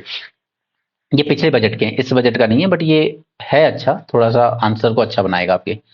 ओके, तो that's it for this budget discussion. Alright, अब देखिए फरवरी मंथ में आ गए हो, सीरियस हो जाओ, फरवरी मार्च अप्रैल, दैट्स इट। मई के जो 25 मंथ है ना, उन डेज हैं, उनको कंसिडर मत करना यार, वो टोटली रिवीजन पे फोकस करना पड़ता है उसमें आपको। अगर आप सीरियस एस्पिरेंट हो ना, तो आप समझोगे कि लास्ट के 25 डेज जो होते हैं ना, वो बहुत इंपॉर्टेंट है रिवीजन के लिए। अगर आपने रिवीजन नहीं किया ना साल भर का पड़ा हुआ, तो आपका वर्क डन पूरा जीरो हो जाता है। जब मैंने कोचिंग ज्वाइन की थी बाजीराम में कई साल पहले, तब वहाँ पे जो रविंद्रन सर है, उन्होंने एक बात कही थी जो आपके दिमाग में बहुत अच्छे से बैठ जानी चाहिए। अगर आप लास्ट 1 मंथ में अपने साल भर का पढ़ा हुआ रिवाइज नहीं कर रहे हो ना, तो आपका पूरा साल का वर्क डन जीरो हो जाएगा। राइट, इस बात को ध्यान रखिएगा। तो जो भी चीजें हैं टाइमली कंप्लीट कर लो। ओके, जरूरत लगती है कोर्स ज्वाइन कर लो, नहीं करना है वो भी ठीक है, कोई दिक्कत नहीं, क्योंकि मेरा इस साल गोल बस ये है कि जिन बच्चों ने ज्वाइन किया है, just want to give that short short result उनके लिए। ओके, इसलिए मैं ये इतनी मेहनत कर रहा हूँ, चाहे वो ब्रेनस्टॉर्मिंग इनिशिएटिव हो, मेंस 450 प्लस हो, या प्रीलिम्स की दोनों रिविजन। पहले मैंने नहीं सोचा था कि मैं स्टैटिक का कोर्स रिवाइज करवाऊंगा आपको, ठीक है, मुझे था कि बस मैं आपको टारगेट दे दूंगा डेली का, आप खुद से रिवाइज कर लीजिएगा। बट कई बार ऐसा होता है कि एक्सपीरियंस नहीं होता है ज़्यादा, तो कई बार हम लोग पढ़ते बहुत हैं, लेकिन वो जो माइन्यूट डिटेल्स हैं जो कि कई बार एक्सपीरियंस से समझ में आती है कि यार ये चीज़ इस तरीके से भी पूछी जा सकती है, वो चीज़ देने के लिए ही मैं स्टैटिक का रिवीजन आपको अपने साथ पूरा करवा रहा हूँ, ठीक है। उसके बाद करंट की रिवीजन सीरीज चल रही है। राइट, तो जिनको आप ज्वाइन करना हो कर लो, ये लास्ट मोमेंट है। फेब्रवरी अगर आपने निकाल दिया तो मार्च अप्रैल 2 महीने में कुछ नहीं कर पाओगे। इट्स नियरली इम्पॉसिबल कि आप प्रीलिम्स जिस तरह से आ रहा है पिछले 2-3 साल से, कि आप 60 डेज में तैयारी कर लो, दैट्स नियरली इम्पॉसिबल। और लास्ट ईयर 25 डेज है, उसमें आपको सी सेट को आप निगलेक्ट नहीं कर सकते। लास्ट ईयर सी सेट ने जो तबाही मचाई है बच्चों में, उसके बाद आप सी सेट जैसी चीज को इग्नोर नहीं कर सकते। Okay, so that's it for this session, and do give me your feedback, आपको बजट एनालिसिस कैसा लगा। And again repeating, interim budget है, इतना ज्यादा नई चीजें अनाउंस नहीं हुई हैं, जब फुल बजट आएगा तब दोबारा देख लेंगे। Okay, so that's it for this session, thanks for joining, have a great day and keep learning.